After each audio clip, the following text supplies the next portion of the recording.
हम लोग हम लोग अभी तक उत्तराध्यान सूत्र पढ़ रहे हैं। उत्तराध्यान सूत्र के हमारा 10th चैप्टर खत्म हो चुका है। आज हम एक नया चैप्टर लेने वाले हैं, 11वां चैप्टर, जिसका नाम है बहुश्रुत पूजा।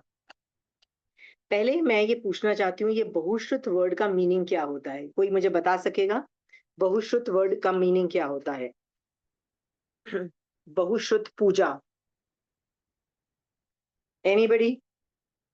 रजनी जी, बुक मत ढूंढिए, दिमाग लगाइए, बहुत कुछ पढ़ चुके हो आप। बहुश्रुत पूजा का मतलब बताइए, या बहुश्रुत वर्ड का भी मीनिंग बता। बहुत, मतलब श्रुत ज्ञान बहुत हो, ये हुआ बहुत ज्यादा ओके। ज्ञान। ओके, चंचल जी, आप ट्राई करना चाहते हो? जिनके पास बहुत ज्यादा सुपर नॉलेज होता है आगम का। इनके पास बहुत ज्यादा वर्ड नहीं होता है, जितना अवेलेबल ज्ञान है ना, उतना नॉलेज होता है।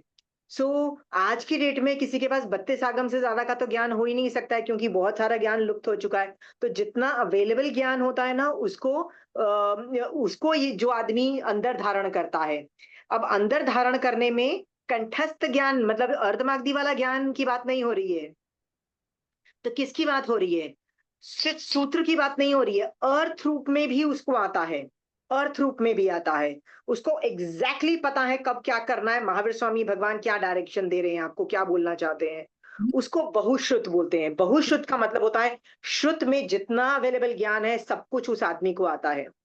जनरली ये जो अक्षर है ना, बहुश्रुत, ये किसके लिए प्रयोजन, मतलब किसके लिए यूज होता है, सोच के देखो।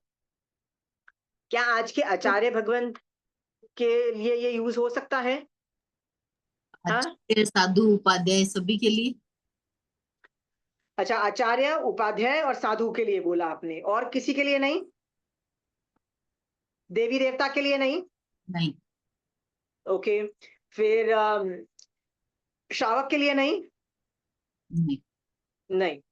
और ठीक है, तो अभी हम इसकी बात समझने की कोशिश करते हैं।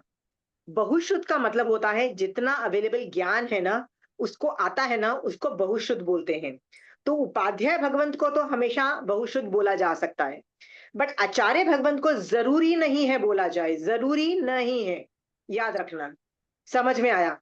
क्योंकि आचार्य भगवंत को आगम 32 आगमों पे कमांड होना जरूरी नहीं है। समझ में आया रजनी जी?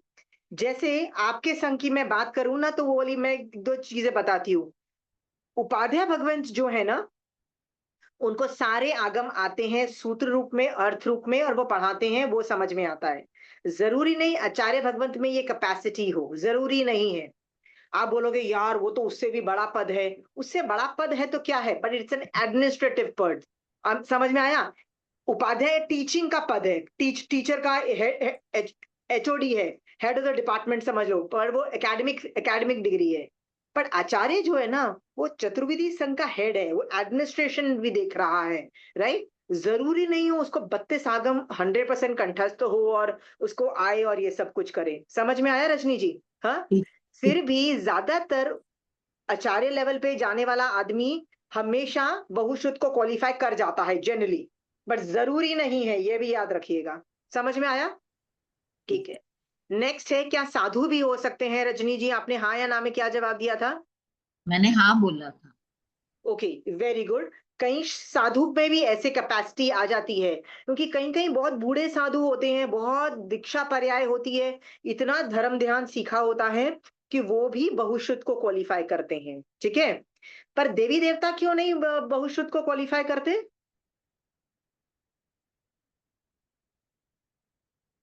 जरूरी नहीं उनको आगम का ज्ञान हो।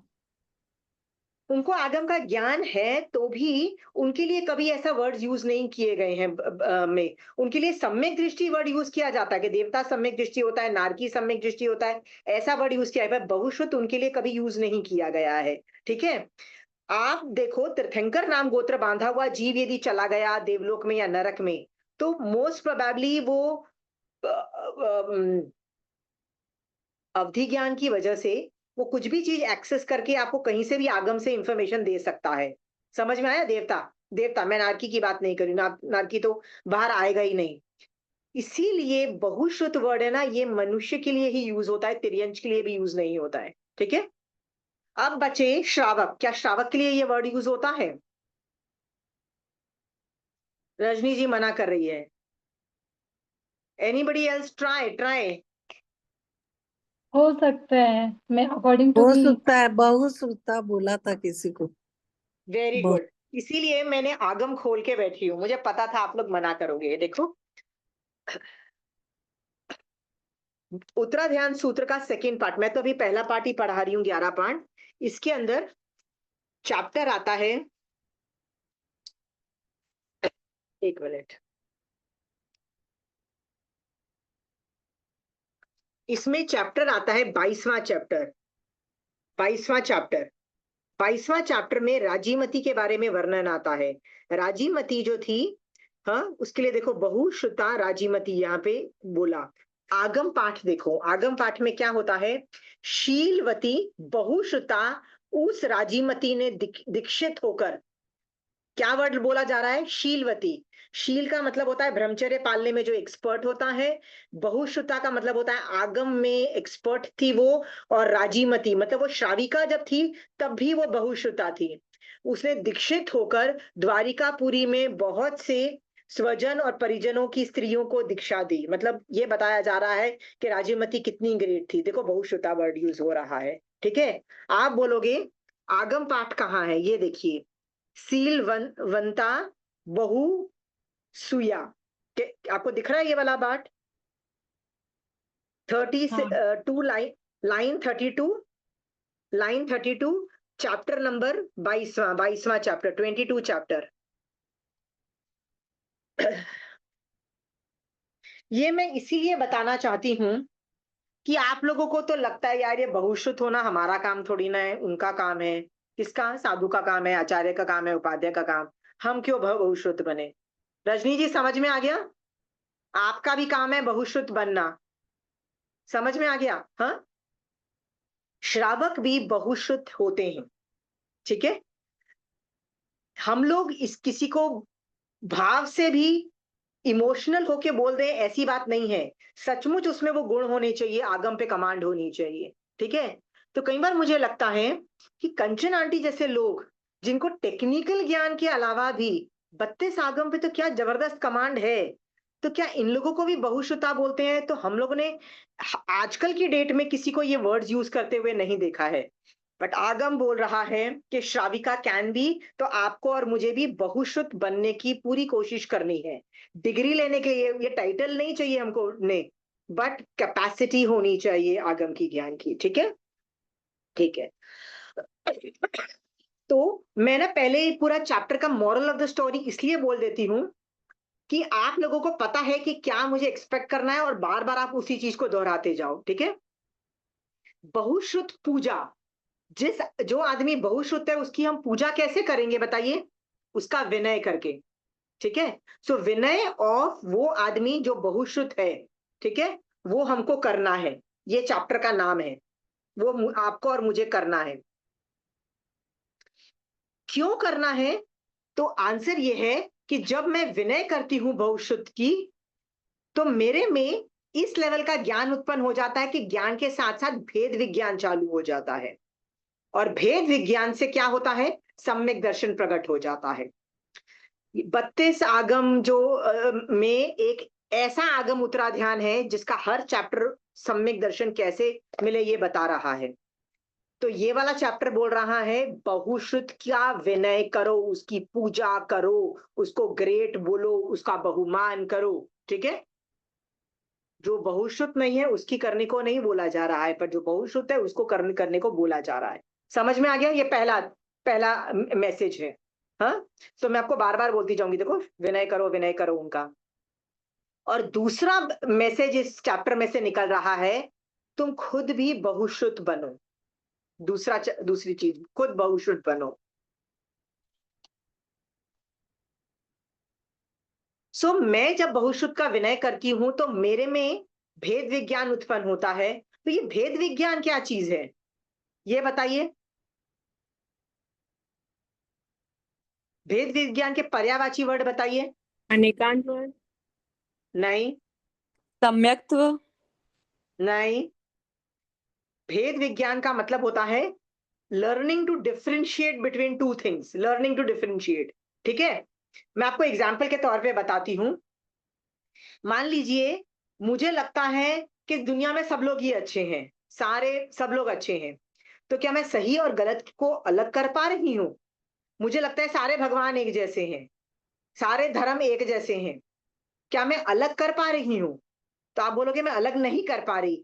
तो जो जीव अलग भेद नहीं कर पाता, अलग अलग को अलग अलग नहीं कर पाता है ना, वो आदमी इंटेलिजेंट नहीं माना जाएगा। क्यों इंटेलिजेंट नहीं माना जाएगा? अरे यार, डफर हो के हर आदमी को एक ही चीज एक जैसा समझ रहे हो। हाँ, किसी लड़के ने तुमको तंग कर दिया तो तुम बोलते दुनिया के सारे लड़के ही खराब है। तो महावीर स्वामी भगवान और तीर्थंकर भी तो लड़के ही होते हैं ना ज्यादातर, तो आपने तो उनको भी गाली दे दी। राइट, लर्न टू डिफरेंशिएट, भेद विज्ञान करना सीखो। आंटी तो तो एकांतवाद भी तो यही। नहीं, Anekantavada is a theory of communication. भेद विज्ञान का मतलब होता है विवेक, विवेक का मतलब होता है सोचने का तरीका, सही और गलत को की कैटेगरी डिफरेंशिएट कर रहे हो। जैसे पूजा सोचेगी कि मुझे सामायिक करना चाहिए कि नहीं करना चाहिए, मेरे पास 1 घंटा है, मैं आराम से सामायिक कर सकती हूँ, मुझे करना चाहिए कि नहीं करना चाहिए। ठीक है, ये जो विवेक है, ये जो भेद विज्ञान है, नहीं, मेरी आत्मा को सामायिक करेगी तो निर्जरा करके बहुत जल्दी मोक्ष में जाएगी। ये जो चिंतन मनन है, ये जो विवेक है, उसको भेद विज्ञान बोलते हैं। समझ में आया पूजा? भेद विज्ञान का पर्यायवाची वर्ड है विवेक। ये वर्ड बहुत मारा साहब बोलते हैं, विवेक करो विवेक करो। अरे कहां से करें भाई, बताओ कहां से करें? ज्ञान होगा तो ही तो विवेक आएगा ना। महावीर स्वामी भगवान का ज्ञान के बिना कैसे आप सही किस करना क्या है और क्या नहीं करना छोड़ दोगे, बताओ? पूजा, कई बार ऐसा भी होता है कि आप धर्म करना छोड़ देते हो। क्यों? तुम्हारे घर में कोई बीमार हो गया, ठीक है पूजा, और तुम मुझसे पूछती हो कि मैं तो रोज इतनी समाइके करती थी, पर अभी मेरे घर में बीमारी है, मैं तो बीमार आदमी को देखती नहीं हूँ, मैं तो बस अपनी समाइक पचकू ना, मैं क्यों ये संसार में लोगों का ध्यान रखती रहूं। मान लो तुम ऐसा मुझे बोलती हो, तो मैं तुमको क्या बोलूंगी? क्या बोलूंगी? हाँ, पहले मतलब संसार को भी देखना जरूरी है, फिर मैं आप। बोलूंगी पहले बीमार आदमी का पूरा काम करो, उसके बाद समाइक करो। मैं तुमको समाइक करने को मना कर रही हूँ और घर में किसी का ध्यान रखने को बोल रही हूँ। ठीक है, इसका मतलब मैं वहां विवेक लगा रही हूँ, खुद की बुद्धि से भेद विज्ञान कर रही हूँ, क्या सही है क्या गलत है ये बताने की कोशिश कर रही हूँ। समझ गए पूजा? सो भेद विज्ञान को विवेक भी बोलते हैं। और ये जो 32 आगम के ज्ञान से आप जनरेट करते हो, सारी थियरीज आपको आती हैं। आज की डेट में आपको सारी नोन थ्योरीज आती हैं, जिसकी वजह से आपको करना क्या है क्या नहीं करना पता है। ठीक है, और ये पता होने को भेद विज्ञान बोलते हैं, विवेक बोलते हैं। और ये कैसे आता है? ये बहुश्रुत का विनय करके आता है, बहुश्रुत की पूजा करके आता है। और जिस आदमी में भेद विज्ञान चालू हो जाता है ना, उसको सम्यक दर्शन हो जाता है, ऐसा भगवान इस चैप्टर में बोल रहे हैं। समझ में आया पूजा? क्यों ये अनेकांतवाद जैसा नहीं है? अनेकांतवाद में आंसर्स चेंज होते चले जाते हैं। ठीक है, सेम क्वेश्चन के अलग अलग आंसर्स भगवान दे जा रहे हैं, अलग अलग आदमी को अलग अलग आंसर दे रहे हैं, एंगल चेंज कर करके अलग दे रहे हैं। यहाँ पे भेद विज्ञान ऐसा नहीं है। भेद विज्ञान जो है ना, 9 तत्व के अंदर भी भेद विज्ञान होता है। भेद विज्ञान यही है, मेरी आत्मा का हित किसमें है, मेरी आत्मा कैसे मोक्ष में जाए, ये भेद विज्ञान। करूं कि नहीं करूं, होना चाहिए कि नहीं होना चाहिए, मुझे पैसे कमाने चाहिए कि नहीं कमाने चाहिए। तो मैंने देखो, तो इतने टाइम से तुम्हारी जो क्लासेस ले रही हूँ ना, उसमें मैं कितना तुम लोग को बार बार बताती हूँ, नहीं पहले तुम संसार माँ करो, नहीं पहले तुम ये करो। मैं कितना सिखाती हूँ तुम लोगों को। ये क्यों सिखा रही हूँ? ये भेद विज्ञान जनरेट करने के लिए। क्यों मैं ऐसा दिमाग कर रख के बता रही हूँ कि तुम श्रावक हो, पहले तुम्हारा संसार मार्ग आएगा, फिर तुम्हारा मोक्ष मार्ग आएगा। ठीक है, इसका मतलब ये नहीं है कि सुबह उठ के पहले काम करना है। सुबह उठ के पहले तुमको पता है कि मैं यदि किचन में 8 बजे भी जाती हूँ तो मेरा खाना बन जाता है 11 बजे तक। ठीक है, तो तुम 8 से पहले जो समय करते हो वो भी एक्सेप्टेड है, क्योंकि तुम्हारी प्लानिंग तो है ना कि मैं किचन में जाऊंगी तो ये कर लूंगी। ठीक है, सो प्लानिंग के साथ जो भी तुम करते हो ना, भेद विज्ञान को क्वालिफाई करता है। समझ में आ गया? सो कोई सवाल है तो पूछिए। मैंने भेद विज्ञान वर्ड सिखा दिया आप लोगों को। और मैंने बहुश्रुत वर्ड सिखा दिया। आपको यदि आगम रीड करना आ जाता है तो आप भी तो अर्थ रूप में बहुश्रुत बन ही सकते हो ना, राइट? चलिए, तो यहां पे मैंने लिखा है एक मिनट, विवेक का मतलब मैंने भेद विज्ञान लिखा है यहाँ पे, देखिए भेद विज्ञान। और मैं इसके दो मीनिंग है यहाँ पे, बहुश्रुत पूजा।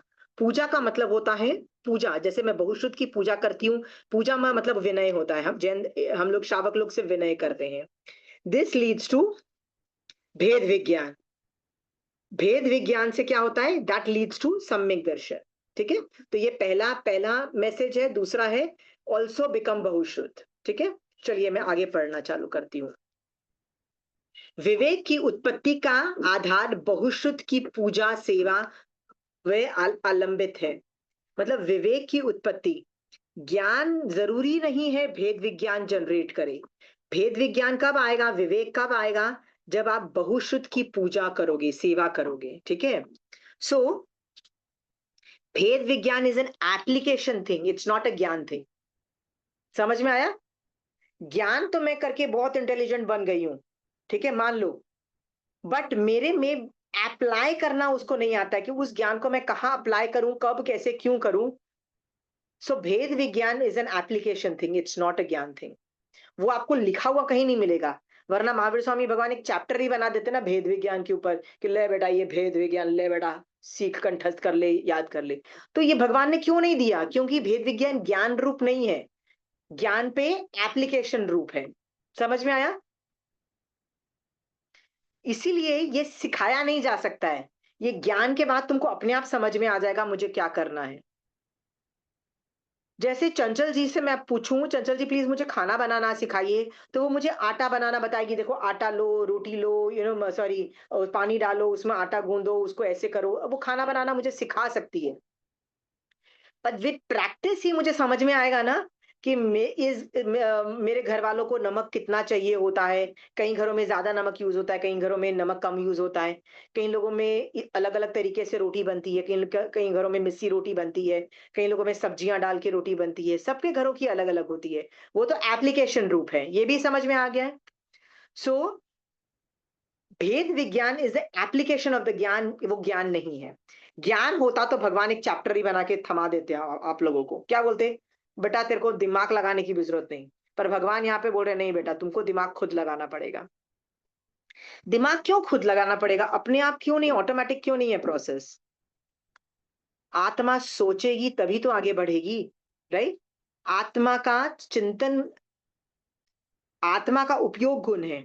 मैं चिंतन करूंगी, उपयोग लगाऊंगी, तभी तो मैं आगे बढ़ूंगी। दैट उपयोग वर्ड जो है, उससे भेद विज्ञान जनरेट होता है। ठीक है, उससे सम्यक दर्शन होता है। चलिए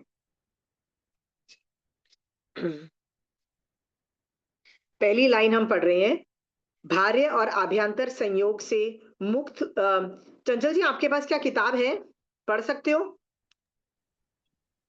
मैं स्क्रीन देख के पढ़ सकती हूँ चंचल जैन। नहीं नहीं नहीं, चंचल, अच्छा चंचल जी, दूसरे चंचल जी लेने गए हैं किताब, वो देख लेते हैं। ठीक है, ओके। भार्य और आभ्यंतर संयोग से मुक्त हुआ गृह त्यागी भिक्षु का आचार विनय अनुक्रम से प्रकट करूंगा, उसे मुझसे सुनो। सुधर्मा स्वामी, सॉरी महावीर स्वामी भगवान किसको बोल रहे हैं? गौतम स्वामी को बोल रहे हैं कि मैं एक भिक्षु का, साधु का जो विनय है ना, मैं विनय को प्रकट करूंगा। पहला चैप्टर भी विनय था, ये भी विनय है, दोनों विनय है। पर ये बहुश्रुत का विनय है, वो जनरल विनय था, वो गुरु का विनय था। ये बहुश्रुत का विनय है। ठीक है, अबहुश्रुत के लक्षण, जो विद्या रहित है, मतलब अबहुश्रुत, मतलब जो आप और मैं यदि अबहुश्रुत हैं तो हमारे में ये लक्षण होने चाहिए। पहला है जो विद्या रहित है, और विद्या सहित भी है, और अभिमान रसादी में गृध। व्हाट इज अभिमान? मुझे बड़ा प्राउड है कि मैं तो कितनी इंटेलिजेंट हूं। और रसादी में गृध का मतलब क्या होता है?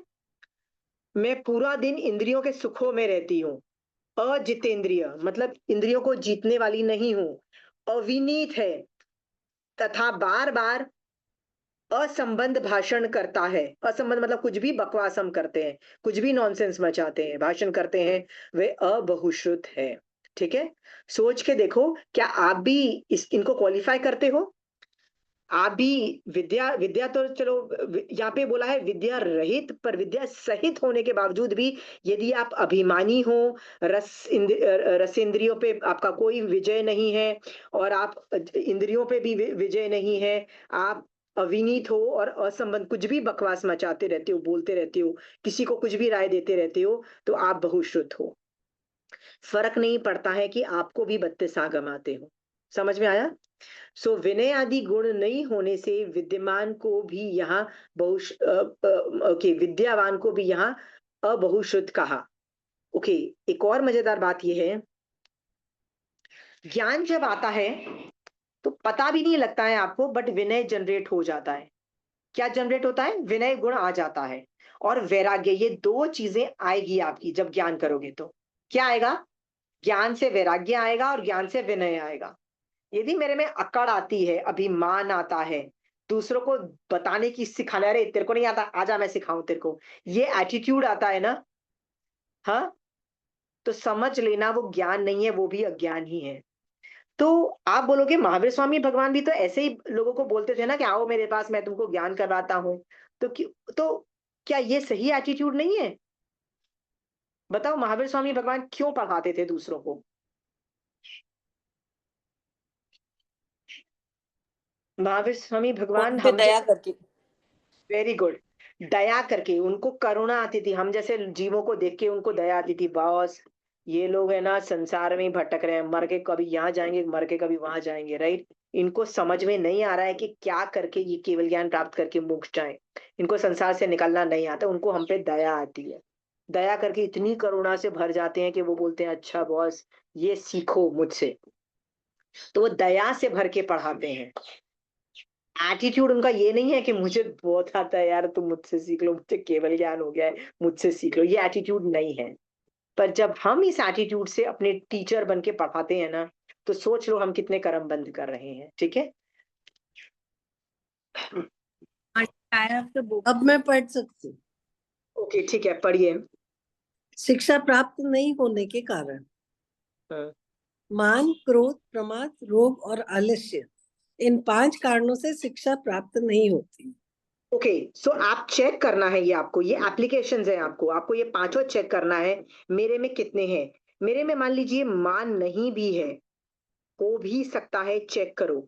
क्या चंचल जी आपके दिमाग में ये आता है कि यार मेरे तो घर में सारे लोग ही धर्म करते हैं, राइट? ऐसा मेरे घर में एक आदमी नहीं है जो धर्म नहीं करता, मेरे घर में तो बच्चों को भी देखो ना प्रतिक्रमण आता है। इस तरह के भाव भी मान वाले हैं, ठीक है? होता है कई लोगों के अंदर मान, लेकिन वो बोलते हैं नहीं नहीं मान नहीं है। क्रोध दिखता है इसलिए सब लोग बोल देते हैं हाँ मैं तो क्रोधी हूँ, बोल जाएगा, पर मान भी बहुत बारीक रूप में रहा हुआ है। प्रमाद का मतलब होता है आलस्य, आप पूरा दिन बैठ के टाइम वेस्ट करते हो, मोक्ष के बारे में टेंशन नहीं करते हो, तो आप प्रमादी हो। रोग, बाप रे, यदि रोग है तो भी आप शिक्षा प्राप्त नहीं कर पाओगे, रोगी। अब सोचोगे आप, चंचल जी बोलेंगे यार 50 की उम्र के बाद तो रोग लगे ही रहते हैं। छोटे मोटे रोग जो मैनेजेबल हैं डेली लाइफ में, उनकी यहाँ बात नहीं हो रही, यहाँ पे बड़ी बड़ी बीमारियों की बात हो रही है, ठीक है? लाइक अ मेजर एलिमेंट, ठीक है? और आलस्य, आलस्य अगेन लेजीनेस, सब कुछ कर सकते हो लेकिन फिर भी लेजीनेस, कंफर्ट जोन में रहते हो, उसको आलस्य बोलिए। ये 5 कारणों से शिक्षा प्राप्त नहीं होती है। तो आप बताइए, आप में से ये कितनी, किसके पास क्या है? आप में से कौन प्रमादी है, कौन क्रोधी है? जैसे मैं एडमिट करती हूँ कि मेरे को क्रोध आता रहता है, like I get angry very fast, I work on it. आपके पास क्या क्या है? कुछ कुछ समय में, थोड़े थोड़े समय के लिए आ सकता है, कभी फ्रैक्शन ऑफ सेकेंड्स और ऐसे। तो आज जैसे ही यदि वो आया आपके पास चंचल जी, जागरूक हो तो आप छोड़ सकते हो। नहीं नहीं, तो जागरूक बनो और निकालो, क्योंकि ऐसे ना हो कि आप भी शिक्षा प्राप्त करने के अयोग्य बन जाओ। आप जब विनय करते हो तो बहुत आगे बढ़ जाते हो, पर जब आप ये पांचों करते हो तो आप कितना रिवर्स डायरेक्शन में ज्ञान आपका आपके अंदर से लुप्त हो जाता है, ज्ञानावरणी कर्म का बंद होता है। ये आपको दिखाई दे रहा है चंचल जी?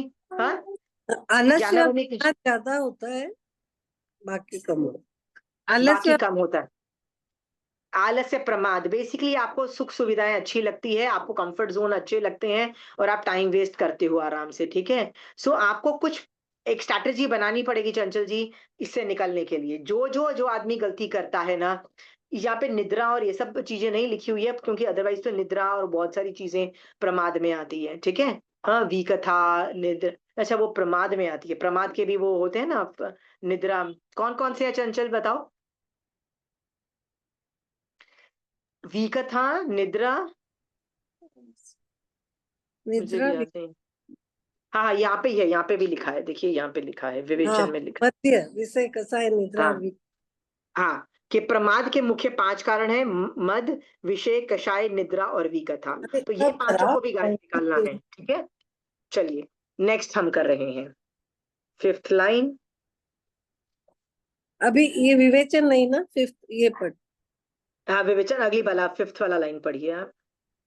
हाँ शिक्षा हाँ, 2 ये ये नहीं बाबू नहीं नहीं नहीं, वो रहने दीजिए, डायरेक्टली यही पढ़िए ना। 8 स्थानों से ये आत्म अच्छा, शिक्षाशील। 8 स्थानों से ये आत्मा शिक्षाशील, शिक्षा की योग्य कहा जाता है। अधिक नहीं हंसने वाला, इंद्रियों का दमन करने वाला, मर्म वचन न कहने वाला, सर्वथा चारित्र की विराधना न करने वाला, चारित्र धर्म का पालन करने वाला, सदाचारी, देशताबी, चारित्र की विराधना नहीं करने वाला, अर्थात व्रतों का निरतिचार पालन करने वाला, और जो अतिशय लोलुप नहीं है, और जो क्रोध रहित और सत्यानुरागी है, वह शिक्षाशील कहा जाता है। इसमें भी देखिए, ये कितने सारे 8 पॉइंट्स मैंने यहाँ पे मार्क किए हुए हैं। 8 पॉइंट्स में से चेक करो, क्या आप में ये गुण है कि नहीं है। नहीं है, राइट। आप भी क्रोध रहित बनो, आप भी सत्यानिष्ठ वाले बनो, आप भी व्रत को निरतिचार पालो, इंद्रियों का दमन करो, अधिक हंसना नहीं है, अधिक बोलना नहीं। हमको तो यही लगता है जो हंसते खेलते हैं वो ज्यादा अच्छे होते हैं, पर जैन धर्म ऐसा नहीं बोल रहा है। धीर वीर गंभीर बनने की बात हो रही है। महावीर स्वामी भगवान क्या पेट पकड़ पकड़ के हंसते थे सम्मोसरण में, राइट। ये सोचो, चारित्र की विराधना, ये सारे गुण जो होंगे ना, यही आपको आगे ले जाएंगे ज्ञान में, ठीक है। इसमें दान का क्या मतलब होता है? दयावान या दान देने में? कहाँ पे लिखा है बताइए। ये विवेचन में देखिए आप, 2nd नंबर पे, जो दान तो हंसी मजाक नहीं करे, जो दान तो, जो दूसरों का मर्मोद्घाटन नहीं करे, जो सर्वथा चरित्रहीन न हो, जो अतिचारों से कलंकित व्रत चारित्र वाला न हो, जो अत्यंत रस लोलुप न हो, जो निरपराध या अपराधी पर भी क्रोध न करता हो, जो सत्य संयम में रत हो। तो दान का मतलब दयावान होएगा, करुणावान होएगा, या दान देने वाला? नहीं, दान देने वाला तो नहीं, पर मैं पूछ के आपको बता इंद्रियों दूंगी, ये वाला मुझे पेंडिंग रख लीजिए, ठीक है। है, ठीक है। इंद्रियों और हाँ मन का दमन करने वाला, हाँ, इंद्रियों और आवाज मन दमन करने वाला दांत। ओके ओके, जो दमन करने वाला है, ओके। दांत का मतलब होता है दमन करने वाला, ठीक है। हाँ, दांत इज दांत। ठीक। 14 स्थानों में 14 स्थानों में वर्तमान संयत अविनीत कहा जाता है, और वह निर्वाण प्राप्त नहीं करता। जो निरंतर क्रोध करने वाला होता है, अर्थात निमित्तवश या बिना निमित्त के भी क्रोध करता है और प्रबंध करता है, क्रोध को दीर्घ काल तक बनाए रखता है, और विकथा आदि में निरंतर प्रवृत्त रहता है। मित्रता होते हुए भी मित्रों को छोड़ देता है, मित्रता निभाता नहीं, और मित्रों का उपकार नहीं मानता, और शास्त्र ज्ञान पाकर अभिमान करता है। आगे पढ़ो। जो नहीं, आज एक बात मुझसे आपको मैं मतलब ऐसे ही मैं पूछना चाहती हूँ। यहाँ पे ना बार बार क्रोध के बारे में बात आया। आपको लगता है कि मैं क्रोधी नहीं हूँ, आपको ये विचार में होगा मैं तो क्रोधी नहीं हूँ। बट कभी कभी ऐसा होता है कि सुबह उठे, कोई 10 साल पुरानी बात याद आ गई। होता है कभी पूजा के 10 साल पुरानी मुझे बात याद आ जाती है, मेरी पड़ोसी ने ये बोला, मेरी जेठानी ने ये कर दिया, ने मेरे साथ ये हो गया। और क्या करते हैं हम, उसी के बारे में सोचना चालू करते हैं, और 1-2 घंटे तक क्रोध में भरे रहते हैं। यहाँ पे उस क्रोध की बात हो रही है, ठीक है। मान लो छोटे मोटे क्रोध जैसे हम करते हैं ना, बच्चों को डांट दिया थोड़ा, या थोड़ा सा मेड्स को डांट दिया, यहाँ पे वो क्रोध की बात नहीं हो रही है, वो तो नॉर्मल, ठीक है, गुस्सा करना पड़ता है, बात खत्म हो गई। हम उस क्रोध की बात कर रहे हैं जो हमारे अंदर सिस्टम के अंदर भर रखा है और जिसको हम सॉर्ट आउट नहीं करते हैं। तो रजनी जी, क्यों आपकी जेठानी ने आपके साथ बदतमीजी की थी 10 साल पहले? मुझे एक बात बताइए, बताइए ना क्यों की थी? हाँ, मेरे कर्मोदय थे। वेरी गुड, आपके गाली खाने के कर्म थे इसलिए बदतमीजी हुई थी आपके साथ, ठीक है। क्यों आपकी सास ने आपके साथ अत्याचार किया था, ये बताइए मुझे। मैं करके आई हूँ पहले से। पुण्य की आप करके आए थे वो हरकतें, कर्म कर्म उदय थे अगेन। सो बताइए, क्या उन पे क्रोध करो, अपनी सास पे और अपनी जेठानी पे, क्या ये वैलिड रीजन, क्या ये वैलिड है? नहीं है। महावीर स्वामी भगवान के ज्ञान में तो वो बिल्कुल वैलिड नहीं है। महावीर स्वामी भगवान देखेंगे ना आपको ये सब क्रोध करते हुए, 10 साल पहले मेरी फ्रेंड ने मेरे साथ ये किया, ने मेरी बहू ने मेरे साथ ये किया, ने मेरी जेठानी ने ये किया। वो महावीर स्वामी सबका सर पकड़ के बोलते हैं, मैं चिल्ला चिल्ला के बता रहा हूँ, तुम्हारे कर्म उदय की वजह से तुम्हारे साथ बुरा हो रहा है। अब भी तुम उस सामने वाले को ब्लेम दे रहे हो, अब भी तुम क्या कर रहे हो, क्रोध से भरे हुए हो। ऐसा क्रोधी कभी भी ज्ञान में आगे नहीं बढ़ेगा। उसको भेद विज्ञान तो कभी भी नहीं आएगा। भेद विज्ञान नहीं आएगा तो सम्यक दर्शन कहाँ से आ जाएगा? राइट। आपको एक बार तो क्रोध खत्म करना पड़ेगा। रजनी जी, क्या मैं ये बोलूं कि क्रोध आना ही नहीं चाहिए? क्या ऐसा हो सकता है? नहीं, छद्मस्त है तो क्रोध तो आएगा। क्रोध आना चाहिए, आपको ज्ञान डाल के उसको टालना है, ये बात रखो। गाना क्रोध पड़ेगा। क्रोध आएगा, आपको अपनी सास पे भी क्रोध आएगा, आपको अपनी बहू पे भी क्रोध आएगा, आपको अपनी जेठानी पे भी आएगा, आपको आपकी ननद पे भी आएगा, आपको अपने पड़ोसी पे भी आएगा।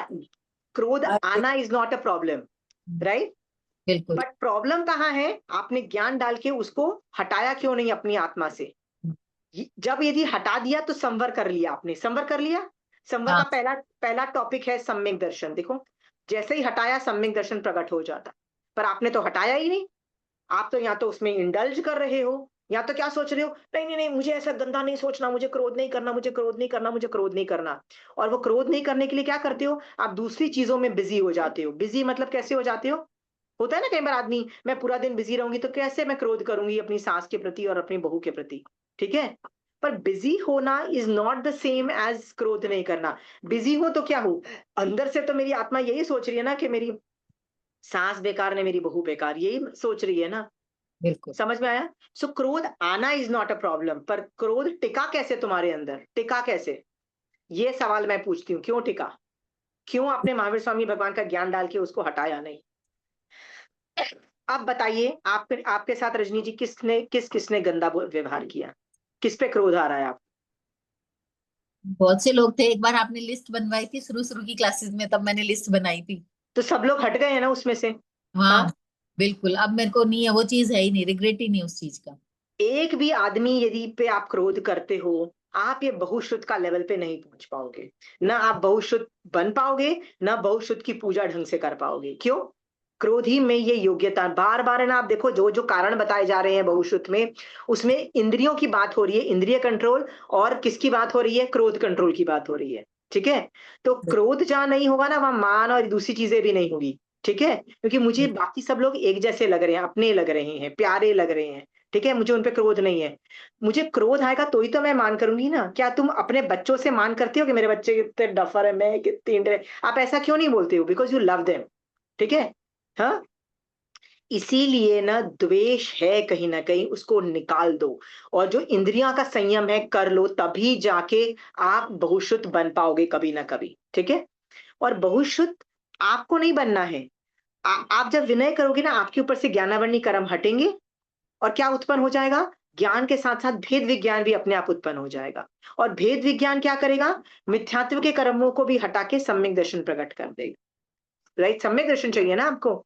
This is the procedure. चलिए। जो आचार्य आदि द्वारा समिति गुप्ती आदि में स्खलना रूप पाप हो जाने पर उनका भी तिरस्कार करने वाला होता है, अथवा अपने दोषों को दूसरों पर डालता है, मित्रों पर भी कोप करता है, तथा अतिशय प्रिय मित्र की भी एकांत में पीठ पीछे बुराई करता है, जो असंबद्ध वचन कहने वाला। इसमें क्या बोला है? इसमें क्या बोलना है कि कई बार आपको पता है वो चंड कौशिक सांप ने भी यही किया था अपने गुरु को। वो बोलने की कोशिश कर रहा था कि आपने कुछ एक मेंढक को कुचल दिया है, प्लीज उसके लिए सॉरी बोल दो, ठीक है। तो यहाँ पे भी आचार्य आदि समति गुप्ती आदि में खलना रूप पाप हो जाने पर उनका भी तिरस्कार करता है। आपको तिरस्कार करने की जरूरत नहीं है, चेता सकते हो मैक्स, पर तिरस्कार करने की जरूरत, लुक डाउन करने की बात बिल्कुल भी नहीं है। तो आप खुद सोचो कि आप क्रोध देखो यहाँ पे भी कोप की वापस बात हो रही है, यहाँ पे भी बोल रहे हो अंदर से ना ये सारी रिफाइनमेंट लाओ। किसी के पीठ पीछे बुराई नहीं करनी है, पीठ पीछे तो किसी के बारे में भी नेगेटिव नहीं बोलना है, ठीक है। आगे बोलिए। जो असंबद्ध जो असंबद्ध वचन कहने वाला, पात्र अपात्र का विचार न करते हुए शास्त्रों के गूढ़ रहस्यों को बतलाने वाला अथवा सर्वथा एकांत पक्ष को लेकर बोलने वाला, मित्रद्रोही, अभिमानी, रसादि में गद्द, इंद्रियों को वश में नहीं करने वाला, आहार आदि का संविभाग न करने वाला और सभी को अप्रीति उत्पन्न करने वाला अविनीत कहलाता है। ओके, देखो ये बार बार एक सेम चीजें रिपीट हो रही है। सो मेरा काम नहीं है आपको बार बार ये चीजें एक ही चीज में बताऊं, पर बार बार जो चीजें हो रही है ना, मित्रद्रोही, मित्रद्रोही द्रोही से क्या लेना देना। यदि मैं मित्र से फेवर्स तो ले लूं और फिर क्या करूं, उसको जब मेरी जरूरत पड़े मैं उसको मित्रता नहीं निभाऊं। तो भगवान इसको भी गंदा बोल रहे हैं कि तेरे पास कैरेक्टर फ्लॉ है, तेरा कैरेक्टर स्ट्रांग नहीं है, और तेरा कैरेक्टर स्ट्रांग नहीं है बहुश्रुत नहीं बन पाएगा तू, ऐसा भगवान बोल रहे हैं। फिर भगवान और किसको बोलते हैं, विचारने शास्त्रों के गूढ़ रहस्य को बताने वाला अर्थात सर्वथा एकांत पक्ष को लेकर बोलने वाला। एकांत पक्ष को बोलने वाले का मतलब पता है क्या होता है। हमको अनेकांतवाद आता है तो हमको ये पता है कि ठीक है मैं इस एंगल से बोलना चाहती हूँ, बट क्या पता जो सामने वाला बोल रहा है, चाहे मेरा नौकर हो, चाहे मेरे बच्चे हो, चाहे वो मेरी सास हो, चाहे मेरी बहू हो, वो किसी एंगल से बोल रहे हैं, क्या पता वो उस एंगल से वो सही है, हम लोग को ऐसा लगता है। तो हम अनेकांतवाद से बोल रहे हैं और सुन रहे हैं, ठीक है। बट कई लोग एक ही पक्ष से बोलते हैं और एक ही पक्ष से सुनते हैं। इसका मतलब क्या, कैसे बोलते हैं वो लोग, नहीं जो मैंने बोल दिया वो सही है और मुझे पता है तू गलत है। आप है ना ऐसे लोगों से आर्ग्यू भी नहीं कर पाओगे। सो बेस्ट बेस्ट ऐसे लोगों को कैसे समझना कि यदि तुम एक ही पक्ष को लेके पकड़ के बैठ जाती हो ना, it's a character flaw again. तुम आगे नहीं बढ़ पाओगे, शुद्ध ज्ञान में आगे नहीं बढ़ पाओगे। शुद्ध ज्ञान is not about Jain Ardhamagadhi को कंठस्थ कर लेना। रजनी जी यदि मैं पूरा उत्तराध्यान कंठस्थ कर लूं, राइट, तो आप मुझे ग्रेट बोलोगे कि मैं 2-3 चैप्टर ही करूं, लेकिन उसको अर्थ रूप में करूं और उस पे का इम्प्लीमेंटेशन करूं, मतलब डेली लाइफ में। आप कौन से को ज्यादा इंपॉर्टेंस दोगे बताइए। जो सेकंड वन। Second one. इसका मतलब कम करो ज्ञान लेकिन गहराई में करो, मतलब उसको इतनी गहराई होनी चाहिए कि आप भेद विज्ञान विवेक से आप एक चैप्टर में भी उतना ही कर पाओगे, याद रखना। सारे पूरे आगम पढ़ लोगे और फिर समझ नहीं आया तो आप आगे नहीं बढ़ पाओगे। आगे चल के 10वीं कालिक सूत्र के सिर्फ 4 अध्ययन रह जाएंगे, सारे 32 आगम में सारे गायब हो जाने वाले हैं। फिर भी जिन शासन वो 4 चैप्टर से समझ में आएगा लोगों को, ठीक है, जिन शासन चलेगा। इसका मतलब आपको ज्यादा नहीं आना है, आपको कम आना है, चलेगा, बट अच्छे से आना है। समझ में आया। मैं भी यदि मैं बोलूं कि मुझे भगवती आती है, ये आती है, भैया भगवती पूरी पढ़ रखी है मैंने, आता कितना है उसमें से 20-30% भी यदि आ जाता है ना, मैं तो अपने आप को धन्य मानूंगी। समझ में आया। हाँ, आता उतना ही कम है, बाकी तो बहुत टेक्निकल चीजें चली जाती है। सो आपको कम भी आएगा चलेगा, एप्लीकेशंस आता है ना। तो रजनी जी एप्लीकेशन पे जोर दो और देखो क्या आप में ये सब गुण तो नहीं है, मित्रद्रोही, अभिमानी, राइट, एकांत पक्ष बोलने वाला यदि है तो अपने सिस्टम में से निकाल दो, वर्क करो। तो रजनी जी यदि मैंने आपको बहुत पहले होमवर्क दिया था ना कि एक लिस्ट बनाओ दुश्मनों की, तो लिस्ट बनाओ कि इनमें से क्या क्या आप किस बातों पे आप एकांत पक्ष लेना चालू कर देते हो, किसके सामने। क्या पता रजनी जी आप अपनी मेड सर्वेंट के सामने एकांत पक्ष लेके अपनी दादागिरी झाड़ते हो, ये आपको दिखाई दे जाए। क्या पता आपको रियलाइज हो कि मैं सभी मित्रों पे कोप तो नहीं करती हूँ, पर कुछ मित्रों पे मैं कोप करती हूँ, ठीक है। कोप का मतलब होता है मैं एंग्री हो जाती हूँ। जो जो अपनी बुराई है ना, यहाँ पे सोचो, अनुप्रेक्षा का विषय है ये पूरा चैप्टर एप्लीकेशन बेस्ड है कि बहुश्रुत जो है ना,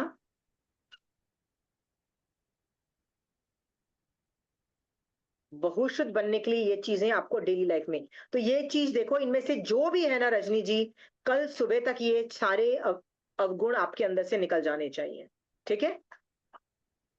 तो रजनी जी, लास्ट बार आपने मित्रद्रोह कब किया था? पिछली लास्ट टाइम कौन सा फ्रेंड था जिसको आपने धोखा दिया था? सोचो, when was that last time?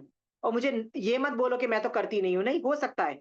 मैं तो खुद कई बार महाराज साहब के पास प्रायश्चित ले चुकी हूँ कि महाराज साहब, मैंने अपनी एक बहुत अच्छी दोस्त थी, मैंने उसको इस तरह से, मैंने उसको मतलब क्या बोलोगे, मित्रद्रोही बोलेंगे, गलत मैंने किया उसके लिए, तब मुझे आप प्लीज प्रायश्चित दीजिए। मैंने उनसे प्रायश्चित लिया महाराज साहब से। समझ में आया? अज्ञान दशा में हमने भी मित्रद्रोह किया हो सकता है, होता है ना। बहुत कारण है मित्रद्रोह के। क्या क्या कारण है? दूसरा एक और फ्रेंड मिल गया, पुराने फ्रेंड की जरूरत नहीं है, या पुराना फ्रेंड गरीब हो गया, या पुराने फ्रेंड्स की वैल्यू कम हो गई, तो हमने उस पे द्रोह करना चाह, मतलब होता है ना, उसको ज्यादा वैल्यू नहीं दी। ये सारा हो सकता है। किया है तो तस्मित छामी तुकड़ुंग मांग लो, खत्म बात। रजनी जी, हो सकता है आपने 10 साल पहले अपने ही बेस्ट फ्रेंड को धोखा दिया हो कुछ पैसों के लिए, धोखा दिया है अपनी कुछ होता है ना, अपना कुछ फायदे के लिए, ऐसा किया है ना, तो तस्मित छामी तुकड़ुम कर दो बस, और कुछ नहीं करना है। महावीर स्वामी भगवान, अज्ञान दशा थी, अभी मैं मिच्छामी तुकड़ुम मांग रही हूँ, आज से फ्यूचर में कभी भी मित्र ने मेरे लिए जो किया है, मैं उसका पूरा मतलब उसको कृतज्ञता भी रखूंगी, उसका जितना उपकार मान सकूं, उसको हमेशा थैंक यू की दृष्टि पे देखो। कई बार मेरे पास एक एग्जाम्पल था, किसी ने मेरे को जैन धर्म में बहुत हेल्प की थी स्टार्टिंग में, ठीक है, स्टार्टिंग से अभी तक वो मुझे हेल्प कर रही है। एक मेरी फ्रेंड है, सरदारनी फ्रेंड है मेरी, ठीक है, चंडीगढ़ में रहती है अभी। तो आई एम वेरी थैंकफुल।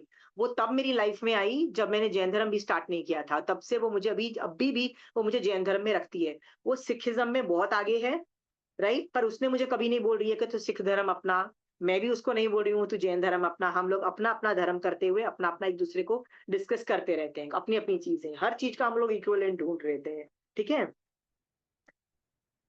कुछ टाइम पहले, ऑलमोस्ट 6 महीने पहले, 1 साल पहले, उसने कुछ किया जो मुझे अखर गया, और मुझे लगा तुम गलत है, पर उसको भी लगा नहीं मैं तो इसको ये खरी खोटी सुनाऊं, उसने मुझे मुझे सुना दिया।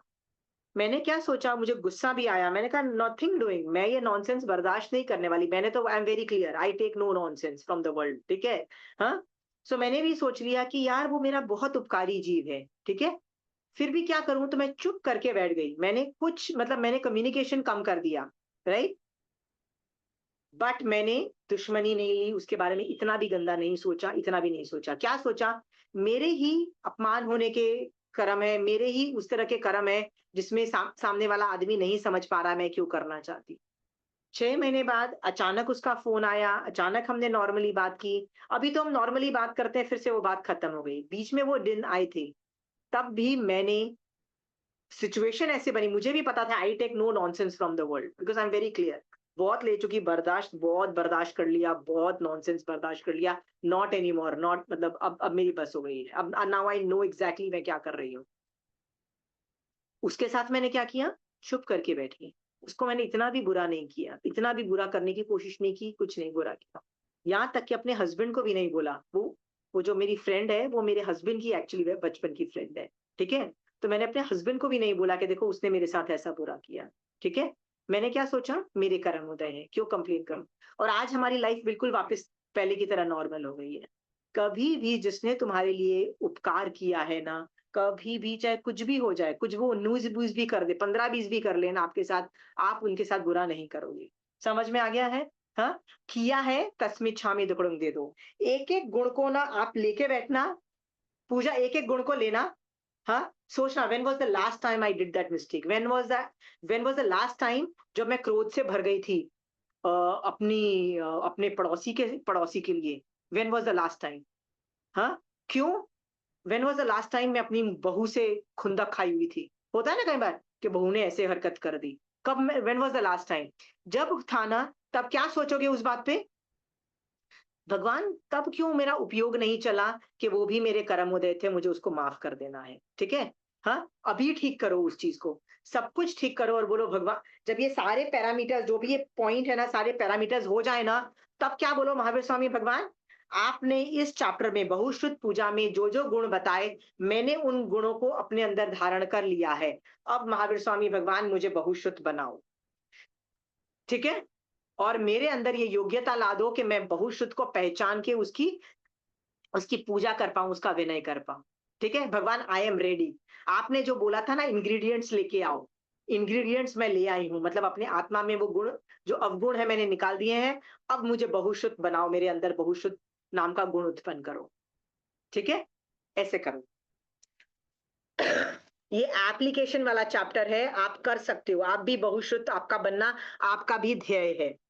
सिर्फ राजीमती बहुश्रुता नहीं, मेरे नाम के आगे भी बहुश्रुत वर्ड लगे, ये भी एक अच्छी चीज है। चलिए नेक्स्ट नेक्स्ट करिए इसका आप। विवेचन पढ़ूं क्या? उपर्युक्त 4 गाथाओं में अविनीत के 14 लक्षण बताए गए हैं, जो इस अच्छा, आप ये इसकी बात कर रहे हो? वो तो हाँ, इसी आ चीज को गया तो मैंने उसमें।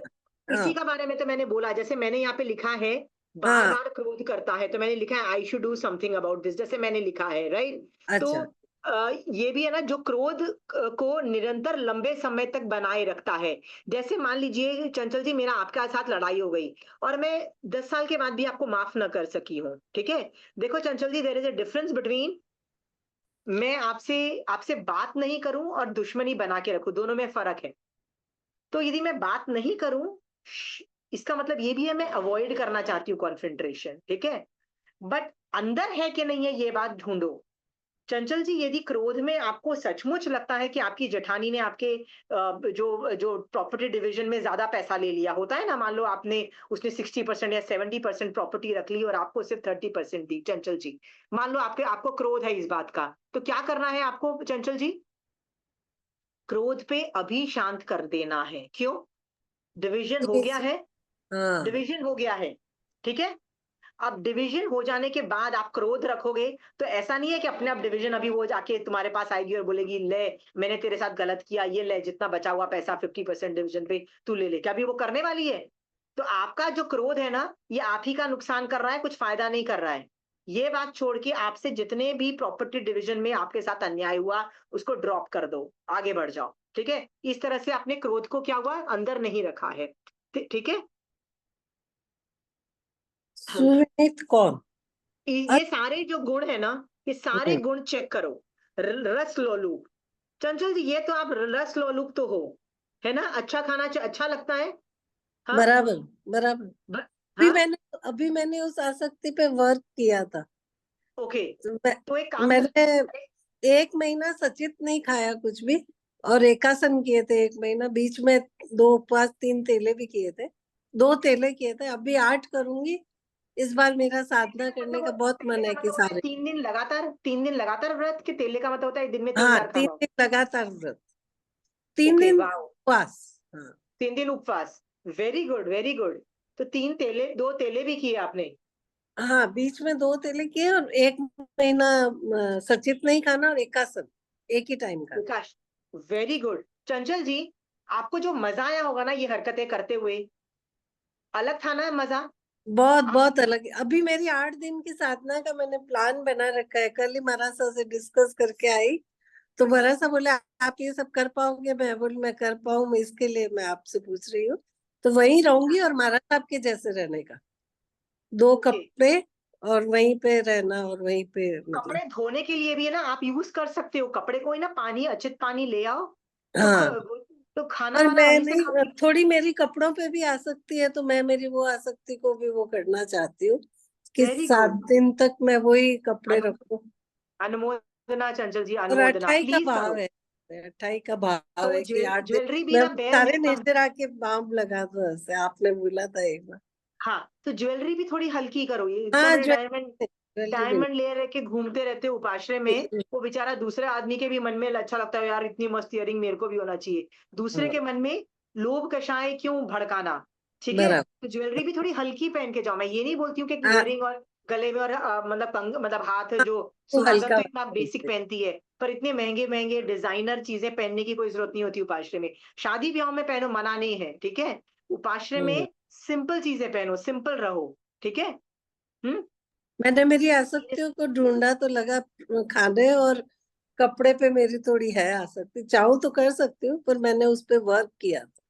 देखो, पहले तो ईमानदारी से एक्सेप्ट करना कि हाँ मेरे को कपड़ों की भी आ सकती है, हाँ मेरे को खाने की भी आ सकती है, हाँ मेरे को ये सब चीजें अच्छी लगती है। To admit it is also a very beautiful thing, ठीक है चंचल जी। तो चंचल जी, यदि एक काम करना, यदि 28 नहीं भी कर पाओ और एकाशना पे उतर आओ ना, तो आइम्बिल कर लीजिएगा। आइम्बिल, उसमें भी ना बहुत ज्यादा इंद्रियों पे अंकुश होता है, ठीक है। हाँ, तो उसमें भी ऐसे आप 28 करोगे तो ठीक है, आपको खाना नहीं लेना पड़ेगा उपाश्रय से। नहीं तो आप उपाश्रय में खाना भी बनता है ना श्रावकों के लिए अरेंजमेंट, ठीक है। ऐसा है तो उनको बोल देना मेरे लिए बिना नमक का अलग से रख दे। आप अरेंजमेंट होता है, हर हर उपाश्रय में इतना अरेंजमेंट तो करते ही हैं, ठीक है। 8 दिन मौन। 8 दिन मौन, वाह, 8 दिन मौन, ये भी बहुत अच्छी चीज है कि आप 8 दिन का सोच रहे हो।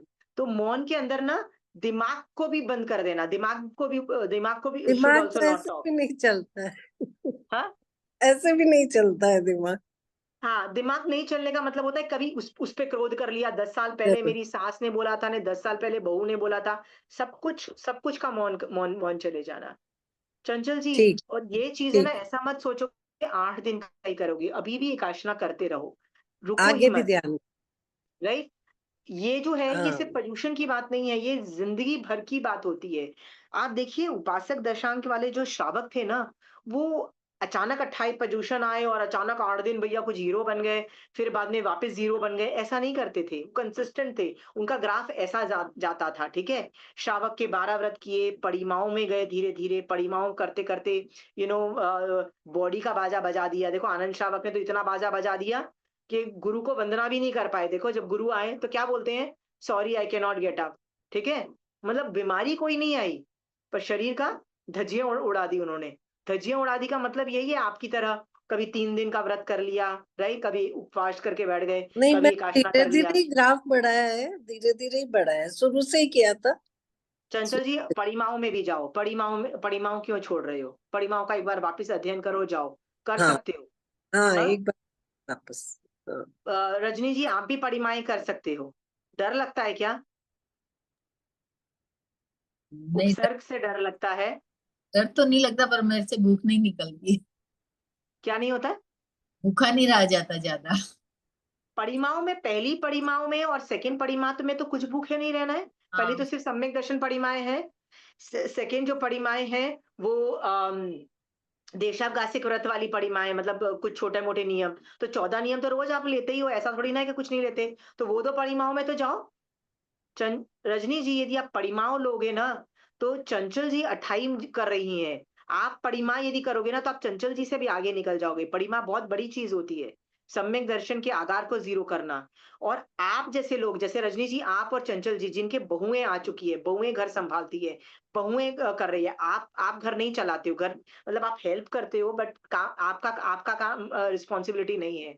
रजनी जी, ऐसे में ना हैंड ओवर कर दो, कुल देवता की पूजा उनको दे दो, हैंड ओवर कर दो, हैंड ओवर कर दो। जो देवी देवता का कुछ भी, जो भी रिस्पॉन्सिबिलिटी है ना, जो कुल देवता और ये सब की, सारी करोगे बहू, तुम करो। और परिमाओं में प्लीज चले जाओ। रजनी जी, हाई टाइम, आप अभी भी नहीं गए ना परिमाओं में, कभी नहीं किया आपने परिमाएं, क्यों नहीं किए रजनी जी, क्यों नहीं किए? उपासक दशांक का आनंद श्रावक का जो चैप्टर है, उसमें परिमाएं हैं, एंड में परिमाएं हैं। आनंद श्रावक का चैप्टर, जो पहला आनंद श्रावक का चैप्टर है, तो आपके पास वो किताब है उपासक दशांक? है। तो आप है ना परिमाओं पढ़ोगे, और हो सके तो आज ही ग्रहण करोगे। रजनी जी, ठीक है। आज शाम को यदि जहां अटक जाओ ना, मुझे फोन करना। मुझे लगता है आप सेकंड क्या थर्ड भी कर पाओगे, पर थर्ड में आपको समायक करनी पड़ेगी रोज। तो वो आपको लगता है कि नहीं, मैं समायक रोज नहीं कर पाऊंगी, मान लो आपको ऐसे लगता है, तो तो मेरा थर्ड मत। नियम है, रोज नियम है सामायिक करने का तो। पर शुद्ध समायक करते हो, मतलब मतलब अच्छे से परफेक्ट समायक, बिना पंखे लाइट की अच्छी समायक करते हो? हाँ, ना, हाँ हाँ बिल्कुल, अकेले तो बैठ के तो मौन तो ले। तो तीन तीन थर्ड परिमा भी ले सकते हो, पर ये डायरेक्टली थर्ड में परिमाएं जाओ। तो एक एक महीने की नहीं होती। हाँ, पर मैं बोल रही हूँ फर्स्ट सेकंड थर्ड है ना, तो थर्ड डायरेक्टली थर्ड पचको ना। 3 महीने की ले लो। वो 3 महीने की डायरेक्टली पचको रजनी जी, क्या प्रॉब्लम है? नहीं मैक्सिमम प्रॉब्लम आएगी रजनी जी आपको दिवाली में, प्रॉब्लम आएगी। अभी दिवाली आएगी ना, दिवाली, तो दिवाली में आपको प्रॉब्लम आएगी, क्योंकि दिवाली में लक्ष्मी गणेश की पूजा में शायद आपके बेटा बहू नहीं, आपको बिठा। वो लोग करते हैं, मैं नहीं करती हूँ, दिया भी नहीं जलाती हूँ। तो फिर क्या प्रॉब्लम है आपको? फिर क्या प्रॉब्लम है बताइए ना। बस वो कर ही नहीं पाई, मैं आज ही पढ़ूंगी और आज शाम को ही देख करती हूँ। आप नहीं ले पाए तो मुझे फोन करिए, मैं आपको दिलाऊंगी, मेरा काम है कि दिलवाना। पर आप थर्ड परिमाओं में, थर्ड परिमाओं तक जा सकती हो, ठीक है। ठीक फोर्थ है। परिमा को भी चेक करो, फिफ्थ में भी चेक करो। जैसे मैं फोर्थ के, मैं तो थर्ड फोर्थ के आगे मैं नहीं जा सकती, मेरी कैपेसिटी नहीं थी, तो मैं उतनी ही करती रहती थी, उतनी ही करती रहती थी, ठीक है। और मैं टाइम से नहीं करती थी, मैं ऐसे करती थी, मुझे पता था कि दिवाली वाला दिन, एक दिन पहले एक दिन बाद में मेरे को छोड़ना है, ठीक है, क्योंकि उसमें मेरे कुलदेवता की, मुझे, मैं साल भर में एक बार कुलदेवता की पूजा मैं तब करती थी, ठीक है। सो मैं दिवाली के आसपास नहीं करती थी, उसके पहले कर लो, उसके बाद कर लो, ठीक है। जहां तक शादी ब्याह में, जैसे हम हमारे घरों की शादियों में जाते हैं ना, सो कुलदेवता की पूजा के लिए सब बहुओं को बुलाते हैं, बोलते हैं ये करो ये करो, ठीक है। सो हमारे घर में इतनी बहुएं हैं, तो मैं तो बोलती यार मुझे माफ करो, वो सारी बहुओं को ले लो और पूजा कर लो। तो मैं तो उसमें भी आगार नहीं रखती हूँ, बस मैं दिवाली वाले दिन का आगार रखती हूँ। दिवाली मतलब दिवाली और आगे 1-2 दिन मैं छोड़ देती हूँ। तो वो करके ना कर लो। आप बोलते हो कि आप नहीं करते हो, देखो हाँ हाँ, आपके बच्चे करते हैं। जैसे मैंने सोगन ले रखे हैं साल भर के, तो वो परिमा के हिसाब से मैंने नहीं लिए, मतलब ये सोच के कि। नहीं, पर परिमाओं में तो कोई अगार यूज नहीं कर पाओगे ना रजनी जी, यहाँ तक कि उपसर्ग भी आ जाएगा ना, तो भी आप नहीं डाल पाओगे। और कितने समय तक के लिए करनी होगी परिमाओं का? सब लिखा है उसके अंदर, वही तो मैं बोल रही हूँ। उपासक दशांक का आनंद, पहला चैप्टर जो है आनंद श्रावक का, वो पढ़ो। आनंद श्रावक का चैप्टर स्टार्टिंग में मत पढ़ना, स्टार्टिंग में तो श्रावक के 12 व्रत है, वो सब आपने लिए हुए हैं। श्रावक का व्रत खत्म करके वो परिमाओं में जाता है, वो परिमा वाला चैप्टर डायरेक्टली उठाओ। ठीक है। बहुत दो पेज का भी नहीं है उसमें से। ठीक है। पहली फर्स्ट सेकंड थर्ड वाली तो ले सकते हो आराम से, सामायिक तो रोज पचकते हो। देखो आप शुद्ध सामायिक नहीं करते हो ना, पंखा लाइट बंद करके, तो मैं बोलूंगी देखो सेकंड तक लो, आप हाँ आराम से कर सकते हो। हाँ, ठीक है। चंचल जी आप भी करिए, आप भी आज परिमा लो हाँ, मैं बिल्कुल ट्राई करूंगी। शिमी अभी जी, वाले दिन। या बताना चाहती हूँ, अभी गुरुदेव ने ना 32 आगम है ना, हाँ हाँ, उनके 100 गाथा में डिवाइड किया 32 को। और जो अच्छा श्रावक करना चाहते हैं उनसे, मतलब उनको एक एक बुक बना के भेजिए 100 गाथा की। तो मतलब अभी पूरा कंप्लीट नहीं हुआ है वो काम, लेकिन मतलब डेली 36 आगम का वाचन करेंगे श्रावक, तो उसमें भी मैंने 200 गाथा का स्वाध्याय लिया है। रोज का 200 का था। हाँ जी। एक में मेरा प्रज्ञा सूत्र का आया और एक में स्थानांक सूत्र का आया है। ओके, बट उसमें फिर आपको अस्वाध्याय काल ये सब देखते हो आप, अच्छे से आता है आपको? देख के ठीक करते है, हैं। तो बिल्कुल। वो भी बहुत अनुमोदना की बात है, ये भी रजनी जी अच्छा है। स्वाध्याय जैसी कोई चीज नहीं, पर रजनी जी सिर्फ अर्धमागधी को पे मत फोकस करना। आई एम नहीं, again telling you, meaning is way more important. मैं बार बार रजनी जी आपको बोलती हूँ, हाँ, स्थूली भद्र को 10 पूर्वों का ज्ञानी बोला गया। उनको 14 पूर्वों का ज्ञान कैसे आता था? सूत्र रूप में आता था, अर्थ रूप में नहीं आता था। फिर भी उनको क्या बोला जाता था? वो 10 पूर्वी थे, ठीक है। समझ में आ गया? आपको हिंट दे रही हूँ। समझ आ गया। मीनिंग चाहिए, मुझे मीनिंग भी चाहिए। हम्म। I am not happy with. जो भी याद कर, जैसे पूछी सुनो, मैंने याद किया, मैंने मीनिंग किया, मैं अभी भी है ना 2-3 महीने वापस अर्थ पढ़ती हूँ, क्योंकि मैं भूल जाती हूँ कुछ वर्ड्स का। हाँ, तो भूल वापस। जाओ। हाँ, भूल जाना प्रॉब्लम नहीं है, पर बार बार उस पे जाओ, बार बार मीनिंग पे जाओ, पर मीनिंग के साथ करना है। मुझे ना कई लोग क्या करते हैं, सूत्र कर रहे हैं, सूत्र कर रहे हैं, सूत्र कर रहे हैं। आई लव सूत्र, इट इज अभ्यंतर तक, बट जब तक आप अर्थ रूप में नहीं करोगे ना, तब तक नहीं अंदर आत्मा नहीं हिलेगी। सम्यक दर्शन की स्पर्शना अनुप्रेक्षा से होती है। अनुप्रेक्षा का मतलब सोचोगे। अर्धमागधी तो वैसे भी आपको समझ में नहीं आती, अभी सोचो, ठीक है। हाँ, प्लीज रजनी जी ये करिएगा। बिल्कुल।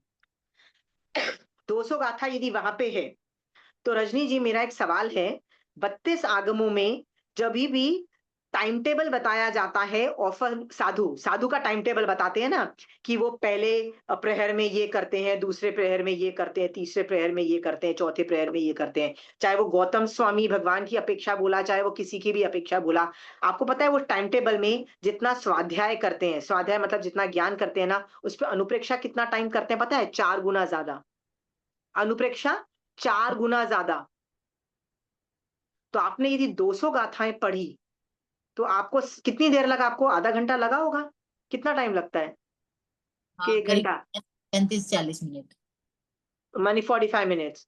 आपको ना 2 घंटा आगम रीडिंग करनी पड़ेगी, अर्थ रूप वाली, अर्थ रूप वाली। समझ में आया? साथ में एक आगम भी शुरू किया हुआ है, वो भी पढ़ती हूँ, एक सामाई करती हूँ आगम की। Very good. मैं इसलिए बोल रही हूँ फोकस कि यदि आगम में टाइम टेबल के अंदर सूत्र का जो अर्थ है ना is always more than the सूत्र, बिल्कुल। ऑलवेज। और अनुप्रेक्षा उससे भी 4 गुना ज्यादा। ये बोला क्या भगवान ने? बोला क्यों ऐसे भगवान ने? भगवान ऐसा क्यों बोल रहे हैं? सवाल पूछो ना। ठीक है। तो जैसे इस चैप्टर में भगवान बोल रहे हैं कि ये सारी चीजें हटाओ, तभी जाके तुम बहुशुद्ध बन पाओगे। तो तो आप है ना 4 गुना टाइम आपके पास है सोचने के लिए कि भगवान ने ऐसा बोला कैसे? अरे मैं तो रस लोलुप हूँ, मुझे तो मिठाई बहुत अच्छी लगती है। मीठा तो मतलब नींबू डाले बगैर तो मुझे, चटपटा बिना तो मुझे खाना ही हजम नहीं होता है। राइट? ये क्या बॉयल सब्जी करके दे दी मेरी बेवकूफ बहू ने? राइट? ये सारे अक्षर यदि आपके दिमाग में आते हैं ना, तो आज से, जैसे चंचल जी ने क्या बोला, मैंने लगा दिया, मुझे भी पता था कि मतलब चंचल जी एडमिट कर रही है कि मैं लोलुप भी हूँ, कपड़ों का भी शौक है। शट डाउन करना है। राइट? हाँ, देखो, सुहाग की निशानियों को मैं मना नहीं करती हूँ, बिंदी लगाना और ये सब नहीं करती हूँ। ठीक है, पर कितना डिजाइनर बिंदी लगाना, कितना आईलाइनर, कितना आईलैशेस लगाना, कितने क्रीम लगाना, राइट? ये सब आप सोच सकते हो। तो आप लोगों को लगता है कि नहीं सुहाग की निशानी बिंदी लगानी है तो वो ही लगाओ ना, इतना सारा मेकअप क्यों कर रहे हो? ठीक है, बेसिक करके उपाश्रय में जाना है, बेसिक करके कपड़े पहन के रहना है। ठीक है, बेसिक जब हम करने लगेंगे ना तब हम भी बहुशुद्ध डेफिनेटली बनेंगे। कौन बोल रहा है? महावीर स्वामी भगवान बोल रहे हैं। बहुशुद्ध यदि इस भव में बन गए, मर के देवलोक में गए तो क्या होगा? पता है क्या होगा? चंचल जी आप म्यूटेड हो। नीची जाति के देव बनेंगे। हाँ, पर देखो, मान लीजिए मैंने 200 गाथाएं, जैसे रजनी जी को बोला गया है पढ़ने के लिए, तो रोज वही 200 गाथाएं पढ़ते हो आप रजनी जी, राइट? सो मान लो आपने 6 महीने, कितना, 1 महीना, 6 महीने, हमेशा के लिए। हाँ? हमेशा 3 साल का दिया है अभी, फिर आगे आजीवन। अच्छा, तो 3 साल में आप वो लाइंस तो कंठस्थ कर लोगे, उच्चारण शुद्धि भी स्पीड में आ जाएगी, और आप वर्ड्स की क्लैरिटी भी आ जाएगी, और वो मतलब आप नहीं चाहते हुए भी ना, चलते फिरते भी आप वो मतलब वो सेंटेंसेस निकलने लगेंगे। अभी नहीं, ऑलमोस्ट 6 महीने बाद तो आपके ऑटोमेटिकली निकलने लगेंगे, अभी नहीं निकलेंगे, थोड़ा टाइम दीजिए। ठीक है, निकलने लगेंगे। मान लो वो कंठस्थ हो गया ना आपके सिस्टम में, मर के आप कहाँ उत्पन्न, अभी आपको उसका मीनिंग नहीं आता है क्योंकि अभी आपकी भाषा हिंदी है, आपको हिंदी के अलावा ज्यादा भाषाएं नहीं आती है, राइट ना? आपको संस्कृत, अर्धमागधी और प्राकृत ये सब नहीं आती है। आप मर के देवलोक में जाओगे, आपको पता है देवलोक की भाषा कौन सी है? अर्धमागधी। ठीक है, वही भाषा जिसमें हमारे आगम लिखे जाते हैं, वही भाषा है। तो फायदा क्या होगा? आप मर के कंठस्थ रूप 200 गाथाएं लेके गए गए मर गए और देवता बन गए। ठीक है, बन गए देवता। अब वहां गए, अचानक आपकी खुद की भाषा अर्धमागधी भाषा हो बन जाएगी। ठीक है, मनुष्य में जब हम पैदा होते हैं ना, हमको भाषा सिखाई जाती है, जैसे आपने अपने बच्चे को सिखाया, ABCD सब कुछ सिखाया, वहां पे तो पैदा होते ही आपको पूरी अर्धमागधी भाषा आ जाएगी। मेमोरी में वो 200 गाथाएं थी, खट से उसका अनुवाद चलेगा और बोलेगा वाह इसका ये मीनिंग है। समझ में आया? समझ में आया कैसे आपका देवता बन के आप ये 200 गाथाओं का ट्रांसलेशन आपको खट से दिखाई देगा? समझ में आ गया? जैसे ही देगा ना, फिर आप उसको अप्लाई करने लग जाओगे, अरे यार भगवान ने 200 बोला, फिर आपको लगेगा मुझे 200 ही आती है क्योंकि आपने 200 गाथाएं ली, आपको तो आगे पीछे कुछ आता ही नहीं है, राइट? सो आपको 200 गाथों का मीनिंग आएगा। क्या पता आपको जैन धर्म वहां भी समझ आ जाए, देवलोक में। ठीक है, फिर आप सोचोगे कि मेरे को 200 गाथाएं आती है, चलो ढूंढे और कोई और देवता हो जिसको कुछ और 50-100 गाथाएं आती है, तो अपन दोनों एक दूसरे से शेयर करते हैं। आगमों में वर्णन आता है कि एक देवता, राइट, आ आ रहा था ऊंचे के देवलोक से, तो अचानक शकेंद्र भगवंत गायब हो गए, मतलब अभी आए थे संवत्सरण में और अचानक भाग गए। तो सुधर्मा स्वामी पूछते हैं, गौतम स्वामी भगवान पूछते हैं महावीर स्वामी भगवान से कि जब भी शकेंद्र भगवान आते हैं, पूरा व्याख्यान में रहते हैं, एंड में उपासना करके फिर जाते हैं, ये आज आए और भाग गए, ये क्या हुआ? कहते हैं उन्होंने अपने ज्ञान में देखा कि कोई एक देवता हाई लेवल का देवता आ रहा है। कहते वो तो भाग क्यों गए इसमें, मतलब यदि कोई आ रहा है तो भागने की क्या जरूरत है। कहते हैं कि वो जो देवता उनके पूर्व भव का उसी सिटी में रहने वाला दोस्त था उनके, वो होता है जेलसी के रीजन से वो आया था। तो वो देवता आ क्यों रहा था, तो वो जो देवता था ना वो श्रावक था, पिछले भवों में कंठस्थ ज्ञान करके लेके गया था आपकी तरह रजनी जी। वहां पे जाके उसने क्या किया, दूसरे 2-3 देवता दोस्त बनाए, और वो लोग एक दूसरे को सिखाते थे, मुझे ये कंठस्थ है तू सीख ले, तेरे को क्या कंठस्थ है मुझे सिखा दे। जो आता है ना एक दूसरे को कंठस्थ करके जैसे एक ग्रुप में बैठ के डिस्कशन करते थे। वो डिस्कशन करते हुए उनको डाउट खड़ा हुआ कि ये जो वर्ड है ना ये ठीक नहीं लग रहा है। तो वो महावीर स्वामी भगवान से उस प्रॉब्लम का समाधान करने आ रहे थे। सो रजनी जी दैट इज ऑल्सो पॉसिबल कि आप जिस ग्रुप में जिस ग्रुप में आप कर रहे हो, तो आपको सिर्फ 200 गाथाएं आती है, किसी और आदमी को कोई और आगम की कुछ और गाथाएं आती, किसी को 50 आ रही होंगी, किसी को 25 आ रही होगी, किसी को 500 गाथाएं आ रही होगी, सबको अलग अलग आ रही है। सारे लोग क्या कर रहे हैं रजनी जी, मिलके और कुछ कर सकते हो, तो वो भी एडवांटेज है। बट रजनी जी ज्यादा ज्ञान से ज्यादा बेटर है कि कम ज्ञान करो पर गहराई में करो, अर्थ रूप में करो, उसका एप्लीकेशन करके करो। ठीक है, बिल्कुल। हाँ ठीक है, वेरी गुड अनुमोदना रजनी जी। रजनी जी अर्थ रूप, मुझे जो चैप्टर आपने सूत्र रूप में किया ना उसका भी अर्थ रूप आप पकड़ सकते हो, ऐसा नहीं है आपको कोई और चैप्टर का करना है। आपने बोला एक प्रज्ञापना का मिला है ना आपको, हाँ, एक प्रज्ञापना का और एक स्थानांक का। ठाणांक का भी ठीक है, पर प्रज्ञापना इज ऑल्सो इंटरेस्टिंग, मीनिंग के साथ करना। एक बार तो अर्थ पढ़ के ही उनको मतलब शुरू किया, और अब कोशिश करूंगी कि उनका अर्थ दोबारा से पढ़ के और वो करूँ। ठीक है, ठीक है, वेरी गुड, अमेजिंग। सो आपको यहाँ पे क्या करना है, आपको ये सारे बोल देखने हैं, 14 बोल यदि आपकी लाइफ में है तो उनको अपने अंदर से निकाल दो, और आप भी पात्र बन जाओ बहुशुद्ध बनने के लिए। ठीक है, चलिए, सुविनीत कौन। अथ अथ 15 स्थानों से 15 गुण वाला व्यक्ति सुविनीत कहलाता है।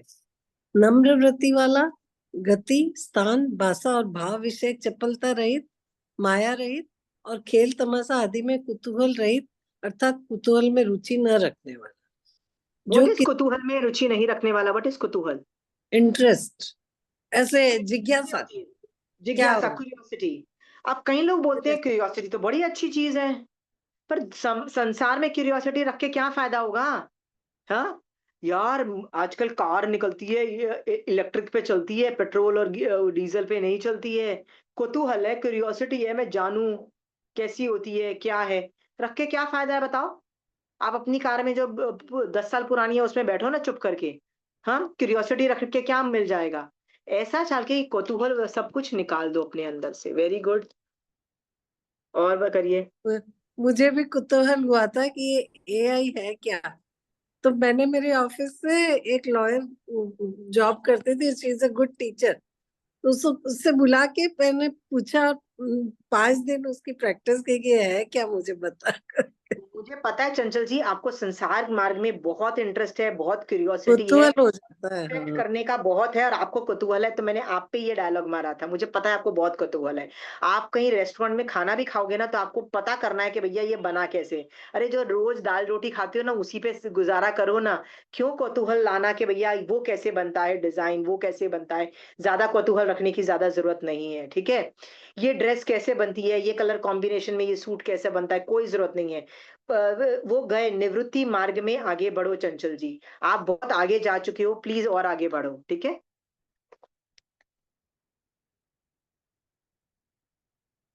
चंचल जी आप म्यूट हो, फिर से बोलिए।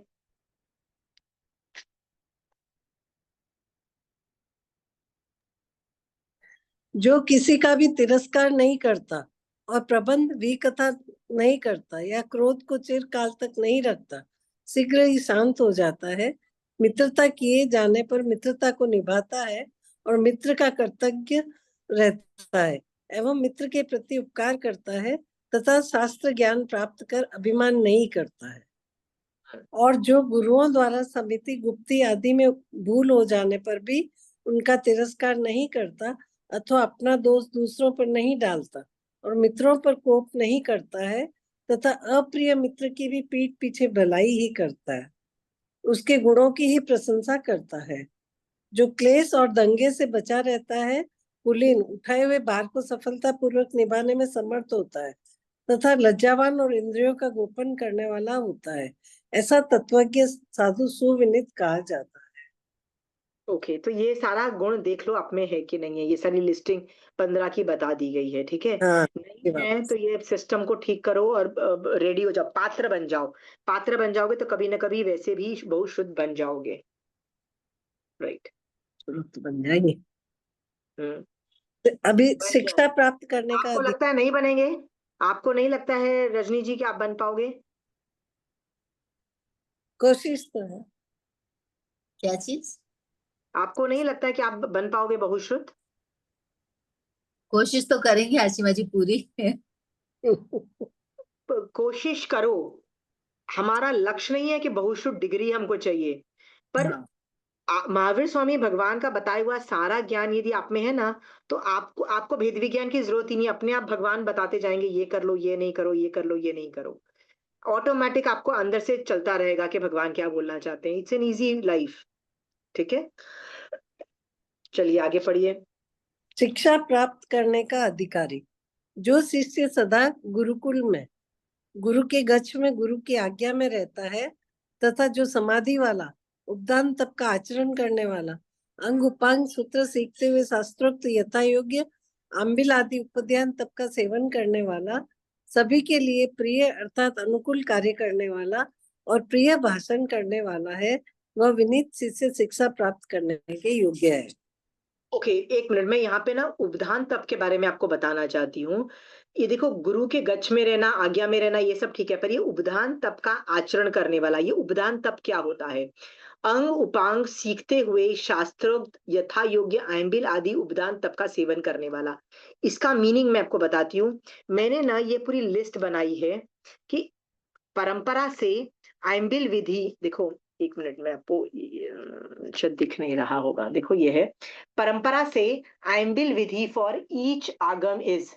देखो कि परंपरा से यदि आचारांग सूत्र आप कर रहे हो, कंठस्थ कर रहे हो, उसका मीनिंग कर रहे हो ना, तो आचारांग सूत्र में तो 50 आयम्बिल करने का विधान है, ये उसका उपधान तप है, ठीक है। सुयांगडांग कर रहे हो तो 30 है, ठाणांग कर रहे हो तो 18 है, समवायांग कर रहे हो तो 3 है, भगवती कर रहे हो तो 186 आयम्बिल करना है, ज्ञाता धर्म कथा का 33 है। अब देखिए, ये परंपरा से चल रहा है, परंपरा से आयम्बिल विधि फॉर ईच आगम, ठीक है। ये मैं ना ये फोटो खींच के ना आपको मैं व्हाट्सएप में डाल दूंगी अपने ग्रुप के अंदर, सो दैट आप अपना अपनी किताब में लिख पाओ। समझ में आया आपको? हाँ। रजनी जी, जब आपने ये 200 गाथाएं ली है, तो क्या इसमें भी आपको कुछ आयम्बिल करने को बोला गया है क्या? इसमें अभी ऐसा तो नहीं आया है। अच्छा ठीक है, पर जनरली आपने अक्षर लिए थे किसी से? हमारा सबसे गाथा ली थी एक की। अच्छा ठीक है। तो मुझे क्या लगता है कि यदि आप उपधान भी मतलब जितना मतलब जो चैप्टर है, मान लीजिए आपको क्या प्रज्ञापना था ना आपका, हाँ, प्रज्ञापना, तो प्रज्ञापना का यहाँ पे कितना है? आचारांग विपाक प्रश्न व्याकरण पनवना 3 है शायद, 3 है। तो उस हिसाब से मुझे लगता है 1 या 2 आप आइम्बिल कर लीजिएगा, ठीक है। और ठीक है। ठाणांग के अंदर भी 18 है, 18 आइम्बिल की परंपरा है। तो हम्म। उसके जितना आप कितना, आई थिंक 10% आप पढ़ रहे होगे रोज, नहीं 10% है। नहीं नहीं नहीं, सो ही मतलब कुछ पार्ट है जो 100 गाथा का स्वाध्याय होता है वो टोटल। तो भी एक एक आइम्बिल कर लीजिएगा, ठाणांग सूत्र में एक आइम्बिल कर लीजिएगा ऐसे ही। मतलब ठीक। ये ना बिना पूछे, इसलिए कि आगम पढ़ने में ना ये उपधान तप होता है। उपधान तप का मतलब होता है कि कुछ ना कुछ करते हैं। बेसिकली ये जो व्रत होगा ना, ये जो आप आइम्बिल करोगे, ये मोक्ष जाने के लिए नहीं होगा।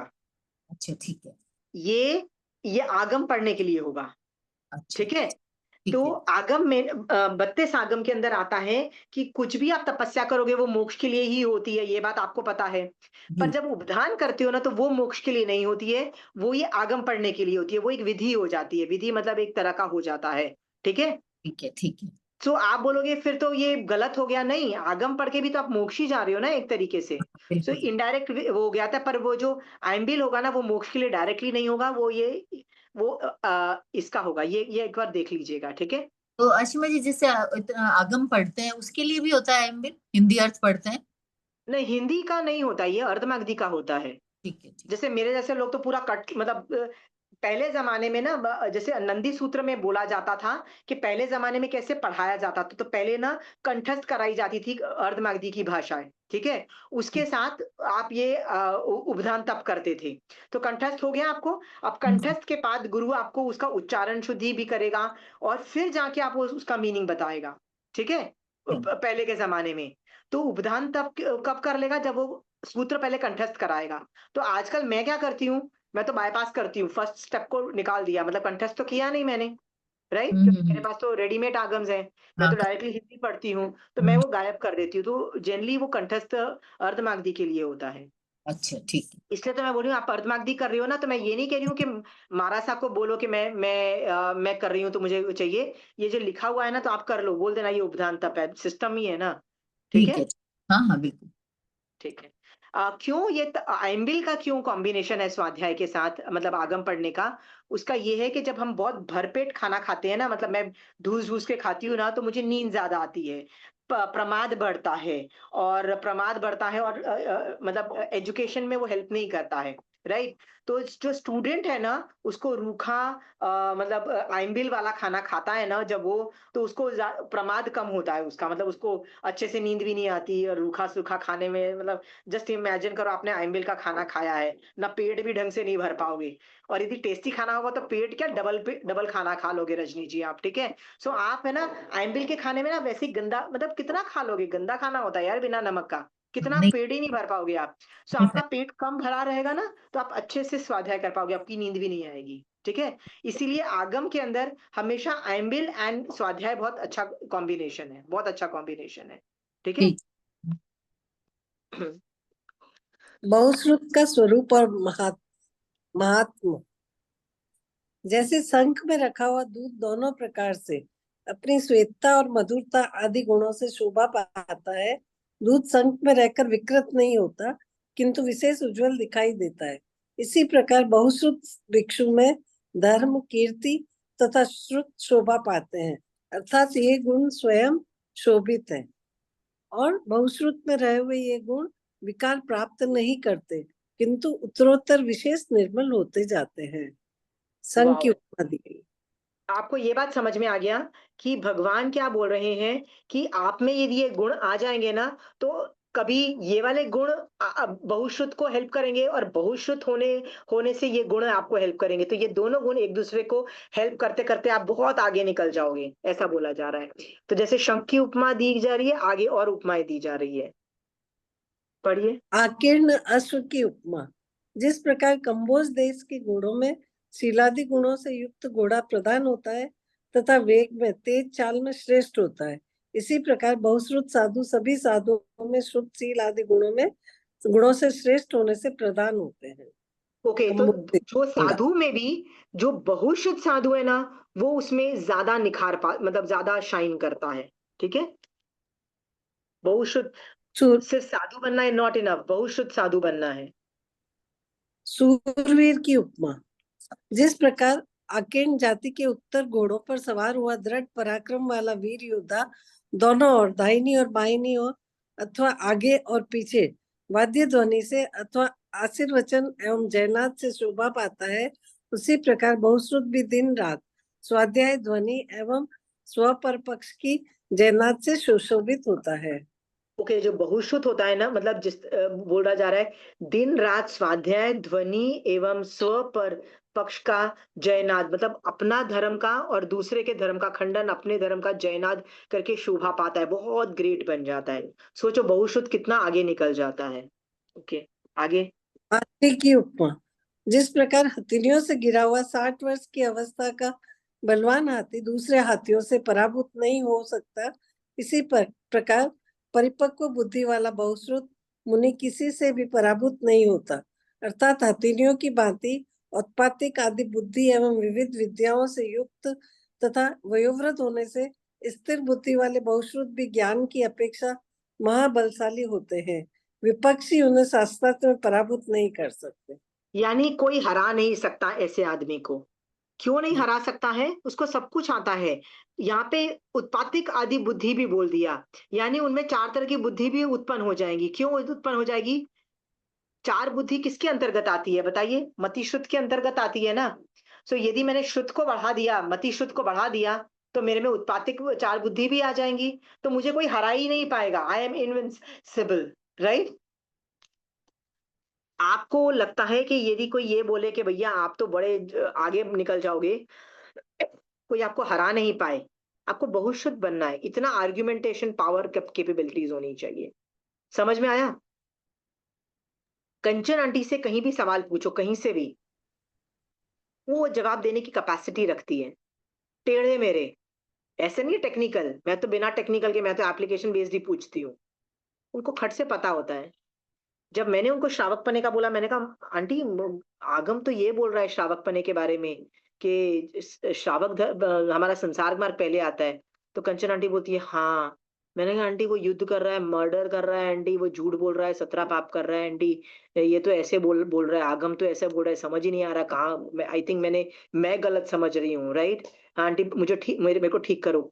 आंटी कहती है वो गलत नहीं समझ रहे हो, बिल्कुल सही समझ रहे हो। मैंने कहा आंटी आप तो बोल रहे हो वो युद्ध कर रहा है, पंचेंद्रिय वध हो रहा है, कैसे हो रहा है? हाँ। आंटी कहती है होता है 17 पाप श्रावक के ऑन रहते हैं। मैंने कहा आंटी आपको ये बात पता थी? कहती है हाँ मुझे पता थी। मैंने कहा आंटी सिखाई क्यों नहीं? आंटी कहती है मैं थोड़ा ना ये सब चीजें तुमको सिखाने वाली, मैं नहीं सिखाने वाली हूँ। मैंने कहा आंटी आगम बोल रहा है, फिर तो आपको सिखानी चाहिए थी। Aunty does not teach a lot of things, but she knows everything. यदि यही सवाल मैं श्रावक पने का किसी और के पास जाती, पता है लोग कैसे बोलते? नहीं, ऐसा कुछ नहीं है, आगम जो भी बोलता है तुमने गलत समझा है।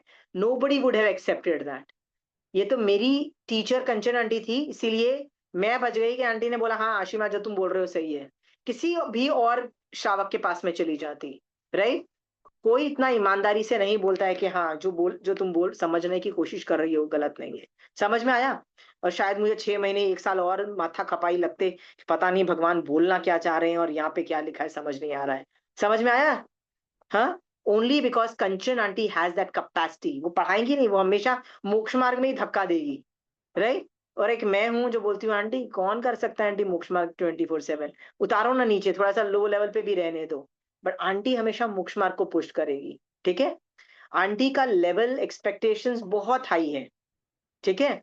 हाई होने से वो भी गलत नहीं है, बट बेस्ट पार्ट ये है उनको हमारी प्रॉब्लम भी समझ में आती है, उनको दिख रहा है कि ये नहीं होता है। ऐसे श्रावक बहुत विरले होते हैं जिनको सब कुछ समझ में आ रहा है, ठीक है? चलिए आगे करिए। वृषभ की उपमा। जिस प्रकार वह प्रसिद्ध तीक्ष्ण सींग वाला पुष्ट स्कंद वाला सांड समूह का नायक होकर विशेष शोभा पाता है, उसी प्रकार बहुश्रुत भी स्व पर सिद्धांत रूप सिंहों वाला और गज की धुरा को धारण करने में समर्थ होता है तथा समुदाय का नायक होकर शोभा पाता है। देखो तुम फिर नायक सिंह बन जाओगे, मतलब तुम लीडर भी बन जाओगे, पर तुम स्व पर सिद्धांत रूप वाला पाके तुम कितना एक्सपर्ट बन जाओगे। मतलब यहाँ पे सब एक एक एडवांटेजेस बता रहे हैं कि बहुशुद्ध बनने के क्या क्या एडवांटेजेस हैं। सारी उपमा में ना, हर उपमा में कोई ना कोई एक एडवांटेज बताया जा रहा है। तो इसके अंदर क्या बताया जा रहा है? तुम लीडर बन जाओगे अपने संघ के, राइट? क्योंकि तुमको स्व पर सिद्धांत आता है, खुद का भी आता है, दूसरे सिद्धांत भी आता है, राइट? बहुत शोभा पाते हो, वेरी गुड। तो हर एक उपमा के अंदर बहुश्रुत को कितना बताया गया है। आगे पढ़िए। सिंह की उपमा। जिस प्रकार वह प्रसिद्ध तीखी दाढ़ों वाला, किसी से न दबने वाला प्रचंड सिंह मृगों में समस्त वनचारी पशुओं में श्रेष्ठ होता है, इसी प्रकार बहुश्रुत साधु भी श्रेष्ठ होता है, अर्थात पर पक्ष को पराजित करने में समर्थ, निगम आदि नए रूप तीखी दाढ़ों वाला प्रखर प्रतिभा संपन्न बहुश्रुत भी अन्य तीर्थियों में प्रदान होता है, वह उनके लिए एक अजय होता है। वाओ!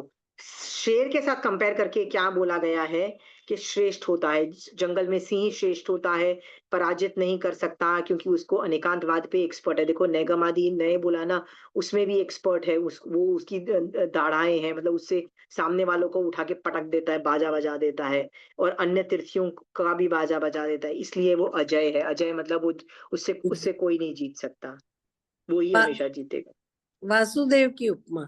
जिस प्रकार शंख चक्र और गदा को धारण करने वाला वह वासुदेव अप्रतिहत बल वाला योद्धा होता है, उसी प्रकार बहुश्रुत साधु भी अहिंसा, संयम और तप से शोभित होता है।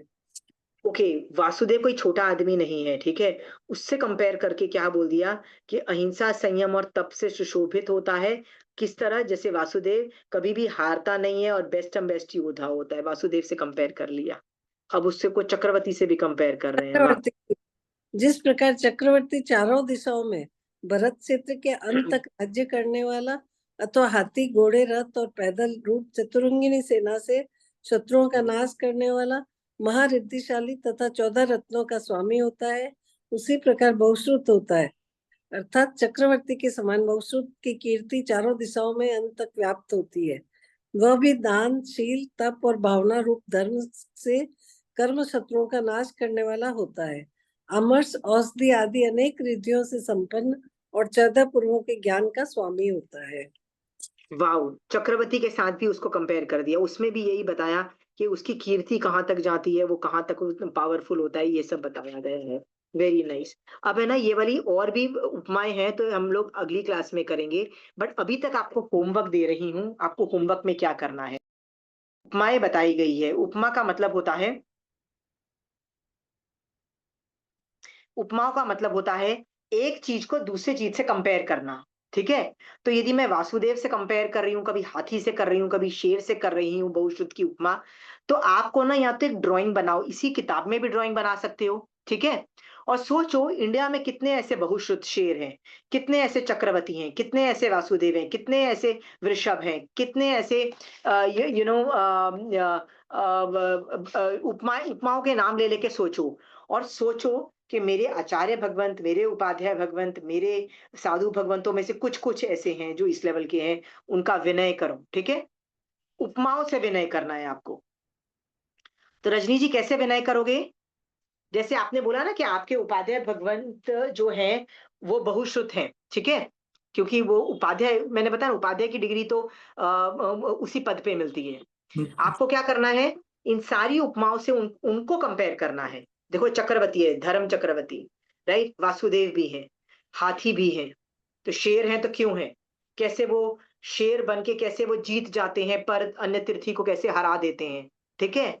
तो ये सारे कंपैरिजन करके ना आप अपने उपाध्याय भगवंत को नमो कर सकते हो और विनय कर सकते हो और कर सकते हो, ठीक है।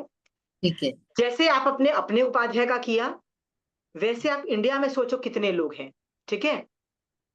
जैसे मैं कंचन आंटी के बारे में भी ये बारे में सोचती हूँ, कंचन आंटी की इस लेवल की कमांड है, ठीक है। हाँ, हम लोगों में से सब सारे आगम्स नहीं आते, जैसे मेरे को तो प्रज्ञापना सूत्र आता ही नहीं है, राइट। मेरे मोस्ट टेक्निकल ज्ञान मेरे आगम्स में रहे, लाइक मुझे ये पता है वहां पे ये लिखा हुआ है, ठीक है। बट मेरा एप्लीकेशन ज्यादा है, मेरा सिर्फ देखने का तरीका मुझे आता है, सम्यक दर्शन में सम्यक दर्शन देखने का तरीका आता है और मुझे एप्लीकेशन आता है, मेरे पास ज्ञान इतना नहीं है कंटेस्ट, ठीक है। हाँ, सोच के देखो, जो है उसकी तारीफ करनी है आपको। तारीफ करने से क्या होगा? तारीफ मेरे करने से पैदा होंगे। मेरे ज्ञानावर्णी कर्म हटेंगी, ज्ञानावर्णी कर्म हटेंगे, आप में भेद विज्ञान और विवेक आ जाएगा, क्या करने योग्य है क्या नहीं करने योग्य। और जैसे ही वो आएगा सम्यक दर्शन ट्रिगर हो जाएगा। तो आपका ये होमवर्क क्या है? आपको अपनी लाइफ में जो जो ऐसे बहुश्रुत आपको समझ में आते हैं, जो जो एक संघ में नॉर्मल साधु और साध्वी भी बहुश्रुत हो सकते हैं, ठीक है। कोई श्रावक भी बहुश्रुत हो सकते हैं, नाम से बहुश्रुत नहीं, हरकतों से बहुश्रुत। उनका विनय करना है, उनका बैठ के बहुत विनय करना है, पर इन उपमाओं से विनय करना है।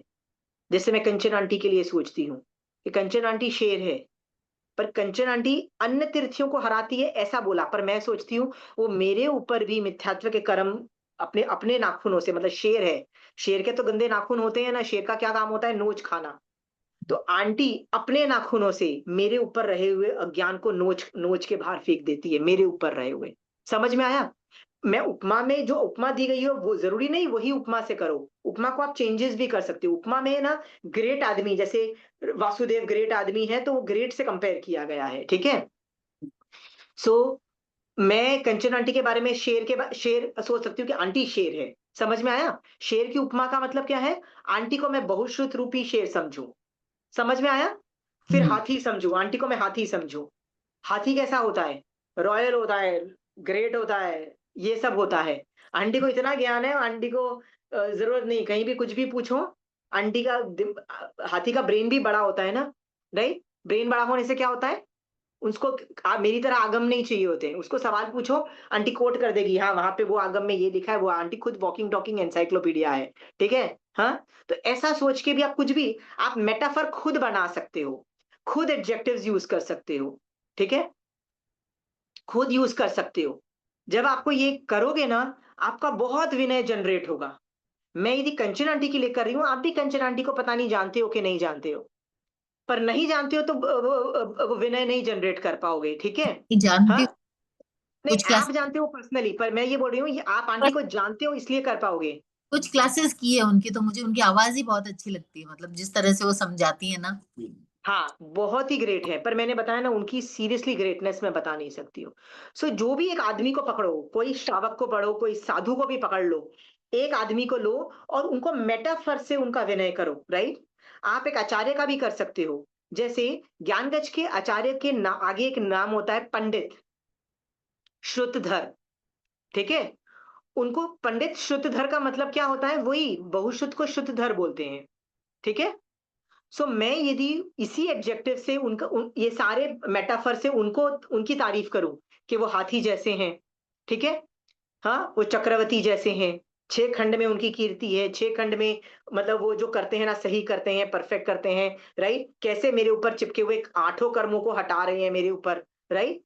वैसे भी आप कर सकते हो अपने खुद के मेटाफर। मेटाफर तो यहाँ पे लिखे हुए हैं, आप अपने मेटाफर उनके साथ ज्वाइन करके ना, आप उनका विनय करना है आपको।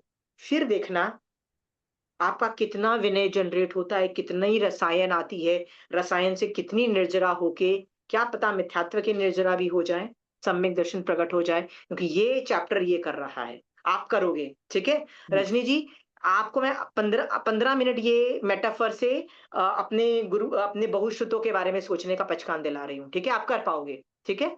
महावीर स्वामी भगवान आपकी आज्ञा से देशावकाशिक व्रत के अंतर्गत हमको 15 मिनट या आधा घंटा, हमको कोई भी बहुश्रुत जैसे दिखाई देने वाले साधु श्रावक जो भी हैं, उनको मेटाफर से उनको विनय करना है, उनको उनके गुणों को हाईलाइट करना है, उनके एडजेक्टिव्स को हाईलाइट करना है, और सोचना है वो कैसे ग्रेट है उन्मान में। इस तरह से बहुत रसायन लाना है अपने बहुश्रुत की पूजा में, बहुत रसायन लाके हमको उनकी बहुत वीर गाथाएं गानी है उनकी, ठीक है। ये करते हुए, विनय करते हुए, मैं भी सम्यक दर्शन प्राप्त करूं, मैं भी भेद विज्ञान पाके सम्यक दर्शन प्राप्त करूं, ऐसे इन्हीं शुभ भावों के साथ अनत्थाना भोगनम सहस्रगारणम सर्व समाई वत्यागारणम बोसरे। समझ में आ गया आपको क्या करना है? हाँ बिल्कुल। ये पढ़ने वाली चीज नहीं है, ये सोचने वाली चीजें करने हैं। आंटी तो कंचन आंटी तो मुंह बोल के चली जाएगी, उत्कृष्ट रसायन लाए तो ये हो जाएगा, आंटी बोल के चली जाएंगी। भाई रसायन कैसे लाते हैं, ऐसे रसायन लाते हैं। क्या किया जा रहा है, ये आदमी मतलब जो भी आगम लिख रहा है, वो भी तो मेटाफर रसायन लाता है। तो आप भी रसायन ला सकते हो, ठीक है। आप और मैं इसी तरह से ये होमवर्क समझ में आ गया है ना आपको? हाँ, हाँ, उपमा, बिल्कुल बिल्कुल, एक वीक के 15 मिनट या आधा घंटा कर लीजिएगा, उपमाओं से रसायन लाओ।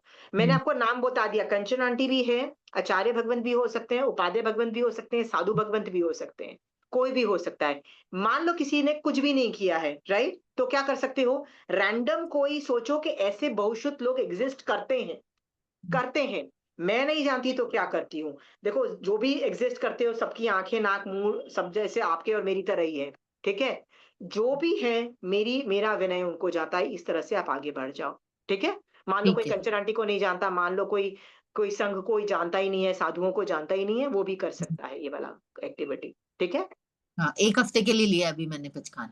अच्छा, 1 हफ्ते के लिए लिया है, तो आप बाकी लोग भी कोशिश करो। आप देखोगे आपका कहाँ से कहाँ रसायन जाता है, कहाँ से कहाँ रसायन जाता है। उत्कृष्ट रसायन में ही ये सब चीजें होती हैं, आगे आगे बढ़ने का काम, ठीक है। बिल्कुल।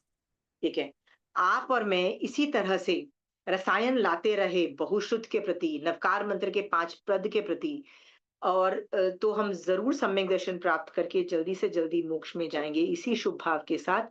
महावीर स्वामी भगवान आपकी आज्ञा से चत्तारी मंगलम अरिहंता मंगलम सिद्धा मंगलम साहू मंगलम केवली पनतो धमो मंगलम। चत्तारी लघुत्तमा अरिहंता लघुत्तमा सिद्धा लघुत्तमा साहू लघुत्तमा केवली पनतो धमो लघुत्तमो। चत्तारी शरणं पौजामि अरिहंते शरणं पौजामि सिद्धे शरणं पौजामि साहू शरणं पौजामि केवली पनतो धमो शरणं पौजामि। जय जिनेन्द्र।